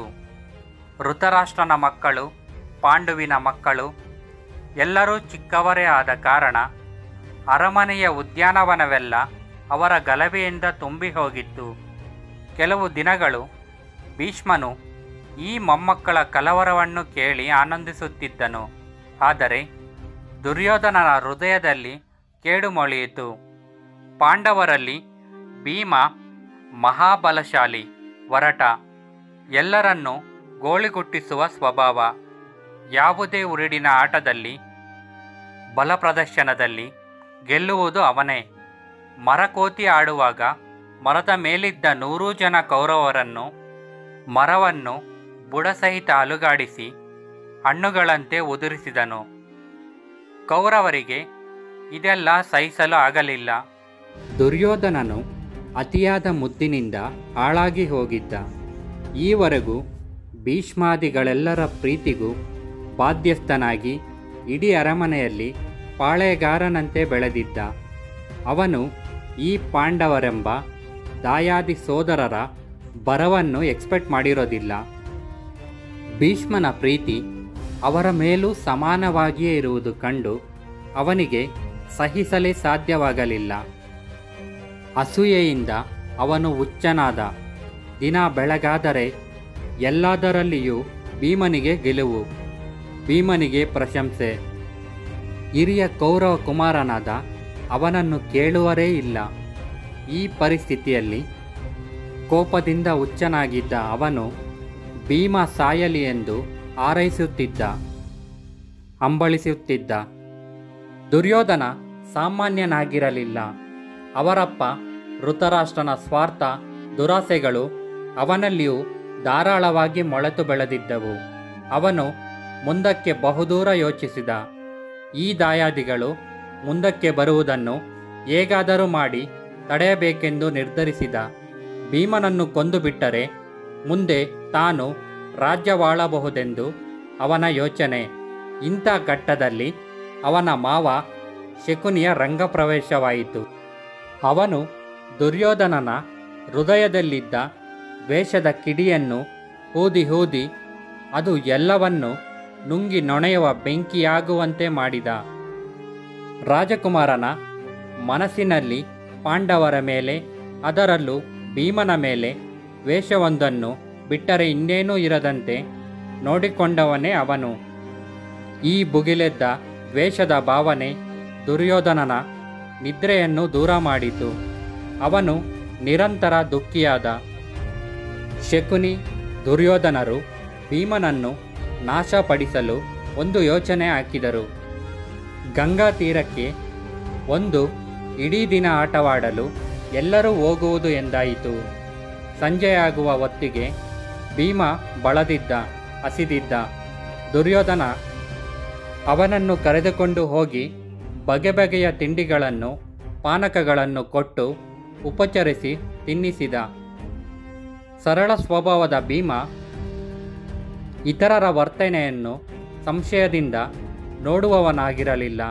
ದುರ್ಯೋಧನನು ಕಾಳಕೂಟ ವಿಷ ಬೇರಿಸಿ ಸಿದ್ಧಪಡಿಸಿದ್ದ ಆಹಾರವನ್ನು ಅವನು ಹೊಟ್ಟೆ ತುಂಬ ತಿಂದ. ಬಳಕೆಯಿಂದ ನಿದ್ರೆ ಬಂತು, ಮಲಗಿಬಿಟ್ಟ. ದುರ್ಯೋಧನ ಅವನನ್ನು ಬಳ್ಳಿಗಳಿಂದ ಬಲವಾಗಿ ಬಿಗಿದು ಮೊದಲೇ ವಿಷಸರ್ಪಗಳನ್ನು ತಂದುಬಿಟ್ಟಿದ್ದ. ಗಂಗಾ ನದಿಯ ಆಳವಾದ ಮಡುವೊಂದಕ್ಕೆ ಎಸೆದು ಬಿಟ್ಟ. ಎಲ್ಲರೂ ಹಸ್ತಿನಾಪುರಕ್ಕೆ ಹಿಂದಿರುಗಲು ಸನ್ನಾಹ ಮಾಡತೊಡಗಿದರು. ಎಲ್ಲಿ ಹುಡುಕಿದರೂ ಭೀಮನಿಲ್ಲ. ಬಹುಶಃ ಅವನು ನಗರಕ್ಕೆ ಮೊದಲೇ ಹೋಗಿದ್ದಾನೆ ಎಂದುಕೊಂಡು ಯುಧಿಷ್ಠರು ಮನೆಗೆ ಬಂದರು. ಅಲ್ಲಿ ನೋಡಿದರೂ ಭೀಮನಿಲ್ಲ. ಕುಂತಿಗೆ ಭಯವಾಯಿತು. ಉಳಿದ 4 ಜನರನ್ನು ಮತ್ತೆ ಗಂಗಾ ತೀರಕ್ಕೆ ಕಳುಹಿಸಿ ಹುಡುಕಿಸಿದಳು. ಎಲ್ಲಿಯೂ ಭೀಮನ ಸುಳಿವೇ ಇಲ್ಲ. ವಿದುರನಿಗೆ ಹೇಳಿ ಕಳಿಸಿ, ದುರ್ಯೋಧನನಿಗೆ ನನ್ನ ಮಗನನ್ನು ಕಂಡರೆ ಆಗುವುದಿಲ್ಲ. ನಿದ್ರೆ ಮಾಡುತ್ತಿರುವಾಗ ಅವನೇ ಕೊಂದು ಬಿಟ್ಟನೋ ಏನೋ ಎಂದು ನಡೆದ ಸಂಗತಿಯನ್ನು ತಿಳಿಸಿದಳು. ವಿದುರ ಅವಳನ್ನು ಸಮಾಧಾನಪಡಿಸಿ, ತಂಗಿ, ನೀನು ಚಿಂತಿಸಬೇಡ. ಉಳಿದ 4ರನ್ನಾದರೂ ಕಾಪಾಡಿಕೋ. ನಮಗೆ ಸಂಶಯ ಬಂದಿದೆ ಎಂದು ದುರ್ಯೋಧನನಿಗೆ ಗೊತ್ತಾದರೆ ಅವನು ಅವರನ್ನು ಸಹ ಕೊಲ್ಲಿಸಿಬಿಡುತ್ತಾನೆ. ನಿನ್ನ ಮಕ್ಕಳು ದೀರ್ಘಯುಗಗಳಾಗಿರುವರೆಂದು ಋಷಿಗಳು ಹೇಳುವರಲ್ಲವೇ? ನಿನ್ನ ಭಾವನೆಗಳನ್ನು ಹೊರಗೆ ಹೇಳಬೇಡ. ಭೀಮ ಕ್ಷೇಮವಾಗಿರುವನೆಂದು ನನ್ನ ಮನಸ್ಸು ಹೇಳುತ್ತಿದೆ. ತಾಳ್ಮೆಯಿಂದರು ಹೀಗೆಂದು ಬುದ್ಧಿ ಹೇಳಿ ವಿದುರನು ಹೊರಟು ಹೋದ. ಮಡುವಿನಲ್ಲಿ ಭೀಮನಿಗೆ ಪ್ರಜ್ಞೆ ಬರುವ ಹೊತ್ತಿಗೆ ತನ್ನ ಮೈಯನ್ನೆಲ್ಲ ಏನೋ ಕಚ್ಚುತ್ತಿರುವುದು ಗೊತ್ತಾಯಿತು. ಕಚ್ಚುತ್ತಿದ್ದವು 100 ಸರ್ಪಗಳು. ಆದರೇನು? ಇವುಗಳ ವಿಷವು ಒಳಗಿನ ಕಾಳಕೂತ ವಿಷಕ್ಕೆ ಪ್ರತಿವಿಷವಾಗಿ ಬಿಟ್ಟಿತ್ತು. ಭೀಮನು ಎಚ್ಚೆದ್ದು ಕಚ್ಚುತ್ತಿದ್ದ ಅವುಗಳನ್ನೆಲ್ಲ ಕೊಂದು ಹಾಕಿದ. ಕೆಲವು ತಪ್ಪಿಸಿಕೊಂಡು ಪಾತಾಳದಲ್ಲಿದ್ದ ತಮ್ಮ ಒಡೆಯ ವಾಸುಕಿಯ ಬಳಿಗೆ ಹೋಗಿ ನಡೆದದ್ದೆಲ್ಲ ಹೇಳಿ, ಅಲ್ಲೊಬ್ಬನಿದ್ದಾನೆ, ಅವನು ಸರ್ಪಗಳ ರಾಜನೇ ಇರಬೇಕು ಎಂದು ಹೇಳುತ್ತಾರೆ. ನೀನು ಬಂದು ಅವನನ್ನು ನೋಡಬೇಕು ಎಂದವು. ವಾಸುಕಿಯು ಬಂದು ನೋಡಿ, ಇವನು ಕುಂತಿಪುತ್ರನಾದ ಭೀಮನೆಂದು ಗುರುತಿಸಿ ಆಲಂಗಿಸಿಕೊಂಡು ಅವನಿಗೆ ರತ್ನಾಭರಣಗಳನ್ನು ಕೊಟ್ಟು ಕಳುಹಿಸಿ, ನನಗೆ ಅವನನ್ನು ಕಂಡು ಸಂತೋಷವಾಗಿದೆ ಎಂದು ತನ್ನವರಿಗೆ ಅಪ್ಪಣೆ ಮಾಡಿದ. ಮಂತ್ರಿಗಳು, ಅವನ ರಾಜಕುಮಾರ ಆಭರಣಗಳಿಂದ ಅವನಿಗೇನಾಗಬೇಕಾಗಿದೆ? ಅವನಿಗೆ ಮಹಾಬಲವೆನ್ನುವ ನಮ್ಮ ವಿಶೇಷ ಸಿದ್ಧರಸವನ್ನು ಕುಡಿಸೋಣ ಎನ್ನಲು ವಾಸುಕಿಯು ಭೀಮನನ್ನು ಪೂರ್ವಾಭಿಮುಖವಾಗಿ ಕುಳ್ಳುರಿಸಿ ತೃಪ್ತಿಯಾಗುವಷ್ಟೇ ಸಿದ್ಧರಸವನ್ನು ಕುಡಿಸಿದ. 8 ಲೋಟದಷ್ಟು ಕುಡಿದು 8 ದಿನ ನಿದ್ರಿಸಿದ ಭೀಮನನ್ನು ನಗರು ಗಂಗಾತಾಟಕ್ಕೆ ತಂದುಬಿಟ್ಟರು. ಭೀಮನು ತಾವು ಆಟಕ್ಕಾಗಿ ಬಂದಿದ್ದ ಜಾಗವನ್ನು ಗುರುತಿಸಿದ. ಅರಮನೆಗೆ ಹಿಂದಿರುಗಿದ. ಎಲ್ಲರಿಗೂ ಸಂತೋಷದಿಂದ ಕಣ್ಣೀರು ಬಂದಿತು. ಇಡೀ ವಾರ ಭೀಮನಿಲ್ಲದ ದುಃಖದಿಂದ ಬೇಜಾರಾಗಿದ್ದ ಎಲ್ಲರನ್ನೂ ಆಲಂಗಿಸಿದ ಭೀಮನು ಗೋಳಾಡುತ್ತಿದ್ದ ತಾಯಿಯನ್ನು ಸಮಾಧಾನಪಡಿಸಿದ. ಅಷ್ಟರಲ್ಲಿ ಅಲ್ಲಿಗೆ ಬಂದ ವಿದುರನನ್ನು ಕೂರಿಸಿಕೊಂಡು ನಡೆದ ಕಥೆಯನ್ನೆಲ್ಲ ಹೇಳಿದ. ವಿದುರನು ದುರ್ಯೋಧನನ ದ್ವೇಷದ ಬಗ್ಗೆ ಪುನಃ ಎಚ್ಚರಿಕೆ ಕೊಟ್ಟ. ಪಾಂಡವರಿಗೆ ಆಶ್ಚರ್ಯ, ದ್ವೇಷ ಇಲ್ಲಿಯವರೆಗೆ ಹೋಗಬಹುದೇ? ತಮ್ಮ ಸೋದರರ ಮನಸ್ಸಿನಲ್ಲಿ ಇಂಥ ಭಾವನೆಗಳಿದೆಯೇ ಎಂದು ಭೀಮ ಬದುಕಿ ಬಂದಿರುವುದು ದುರ್ಯೋಧನನಿಗೆ ನುಂಗಲಾರದ ತುತ್ತಾಯಿತು. ತಾನು ತಿನ್ನಿಸಿದ ವಿಷವನ್ನು ತಾನು ಬಿಟ್ಟಿದ್ದ ಸರ್ಪಗಳ ವಿಷವೇ ತಟಸ್ಥಗೊಳಿಸಿದ್ದನ್ನು ತಿಳಿದು ಅಳವಳಿಸಿಕೊಂಡು ದ್ವೇಷವು ಹೆಚ್ಚಾಯಿತು. ಆದರೂ ಸುಮ್ಮನಿದ್ದ. ಯಾಕೆಂದರೆ ಈಗ ಪಾಂಡವರಿಗೆ ತನ್ನ ಬುದ್ಧಿ ಗೊತ್ತಾಗಿ ಬಿಟ್ಟಿತು. ರಾಜಕುಮಾರರಿಗೆ ವಿದ್ಯೆ ಕಲಿಸಲು ಭೀಷ್ಮನು ಕೃಪನನ್ನು ನಿಯಮಿಸಿದನು. ಕೃಪ ಧನುರ್ವಿದ್ಯಾ ಪಾರಂಗತ. ಶಾಂತನು ಒಂದು ದಿನ ಬೇಟೆಗೆಂದು ಕಾಡಿಗೆ ಹೋಗಿದ್ದಾಗ ಅಲ್ಲಿ ಅವಳಿ ಸಹೋದರಿಯರು ಸಿಕ್ಕಿದ್ದರು. ಕರುಣೆಯಿಂದ ಅವರನ್ನು ಮನೆಗೆ ಕರೆತಂದ. ಶಾಂತನು ಗೌತಮನ ಮಕ್ಕಳಾದ ಅವರಿಗೆ ಕೃಪೆ ಎಂದು ಹೆಸರಿಟ್ಟು ಸಾಕಿಕೊಂಡನು. ಕೃಪ ತನಗಿಷ್ಟವಾದ ಧನುರ್ವಿದ್ಯೆಯನ್ನು ಕಲಿತನು. ಮಕ್ಕಳಿಗೆ ವಿದ್ಯೆ ಕಲಿಸಲು ಸೂಕ್ತನಾದವನೆಂದು ಭೀಷ್ಮನು ಕೃಪನನ್ನು ಆರಿಸಿದನು. ಪಾಂಡವ ಕೌರವರ ಜೊತೆಗೆ ಅಂಧಕಾರ ಮನೆಗಳಿಂದಲೂ ಕುಮಾರರು ವಿದ್ಯೆ ಕಲಿಯಲೆಂದು ಹಸ್ತಿನಾಪುರಕ್ಕೆ ಬಂದರು. ಕೃಪನ ಬಳಿ ಕಲಿತಾದ ಮೇಲೆ ಹೆಚ್ಚಿನ ವಿದ್ಯೆಗಾಗಿ ಇನ್ನೂ ಸಮರ್ಥನಾದ ಗುರುವನ್ನು ನಿಯಮಿಸಬೇಕೆಂದು ಭೀಷ್ಮನು ಯೋಚಿಸುತ್ತಿದ್ದನು. ಒಂದು ದಿನ ಹುಡುಗರೆಲ್ಲರೂ ಚೆಂಡಾಟವಾಡುತ್ತಿದ್ದರು. ಇದ್ದಕ್ಕಿದ್ದಂತೆ ಚೆಂಡು ಬಾವಿಯೊಂದಕ್ಕೆ ಬಿದ್ದಿತು. ಆಟದ ಮಧ್ಯದಲ್ಲಿದ್ದ ಬಾಲಕರಿಗೆ ಏನು ಮಾಡಬೇಕೆಂದು ತೋರಲಿಲ್ಲ. ಅವರನ್ನೇ ಗಮನಿಸುತ್ತಾ ನಿಂತಿದ್ದ ಒಬ್ಬತನು ಬಳಿಗೆ ಬಂದು, ನಿಮಗೆ ಧನುರ್ವಿದ್ಯೆ ಬರದೆಂದು ಕಾಣುತ್ತದೆ. ಬಂದಿದ್ದರೆ ಈ ಅಸಹಾಯಕತೆಗೆ ಕಾರಣವೇ ಇರುತ್ತಿರಲಿಲ್ಲ ಎಂದನು. ಆಗ, ಸ್ವಾಮಿ, ನಮಗೆ ಧನುರ್ವಿದ್ಯೆ ಗೊತ್ತು ಎಂದರು ಬಾಲಕರು. ಯುಧಿಷ್ಠಿರ ಮುಂದೆ ಬಂದು, ಕೃಪನು ನಮ್ಮ ಗುರು, ಆದರೆ ಅದು ಹೇಗೆ ಈ ಸಂದರ್ಭದಲ್ಲಿ ಸಹಾಯಕ್ಕೆ ಬರುತ್ತದೆ?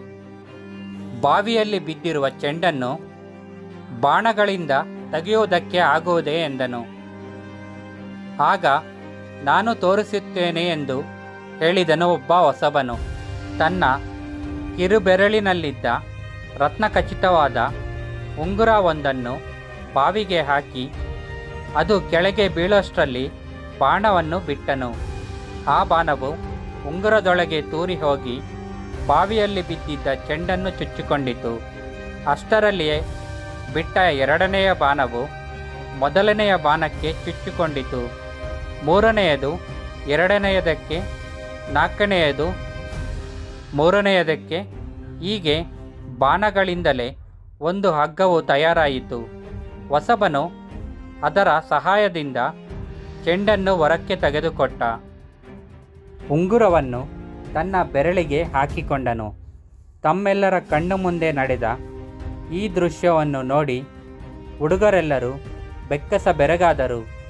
ಇಂತಹ ಪಾವಡ ಸದೃಶ ವಿದ್ಯೆಯನ್ನು ಅವರು ಇದಕ್ಕೂ ಮುಂಚೆ ನೋಡಿರೋದಿಲ್ಲ.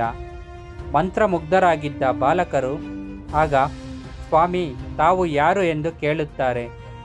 ಆಗ ಹೊಸಬನು, ನಿಮ್ಮ ಅಜ್ಜನಿಗೆ ನಡೆದಿರೋದನ್ನೆಲ್ಲ ತಿಳಿಸಿ, ಅವನಿಗೆ ಗೊತ್ತಾಗುತ್ತದೆ ಎಂದನು. ಅರಮನೆಗೆ ಓಡಿ ಬಂದ ಬಾಲಕರು ನಡೆದಿರೋದನ್ನೆಲ್ಲ ಭೀಷ್ಮನಿಗೆ ಹೇಳುತ್ತಾರೆ. ತಕ್ಷಣ ಭೀಷ್ಮನಿಗೆ ತಿಳಿಯುತ್ತದೆ, ಬಂದವನು ಕೃಪೆಯ ಪತಿಯಾದ ದ್ರೋಣ ಎಂದು. ಅವನು ಭಾರ್ಗವನ ಶಿಷ್ಯನೇ, ಭಾರದ್ವಾಜ ಋಷಿಯ ಮಗ. ಕೊನೆಗೂ ತಾನು ಹುಡುಕುತ್ತಿದ್ದ ಗುರುವು ಮಕ್ಕಳಿಗೆ ದೊರಕಿದ್ದಾನೆಂದು ಭೀಷ್ಮನಿಗೆ ಸಂತೋಷವಾಗುತ್ತದೆ. ಭೀಷ್ಮನು ಹೋಗಿ ದ್ರೋಣನನ್ನು ಹಸ್ತಿನಾಪುರದ ಅರಮನೆಗೆ ಕರೆದುಕೊಂಡು ಬಂದನು.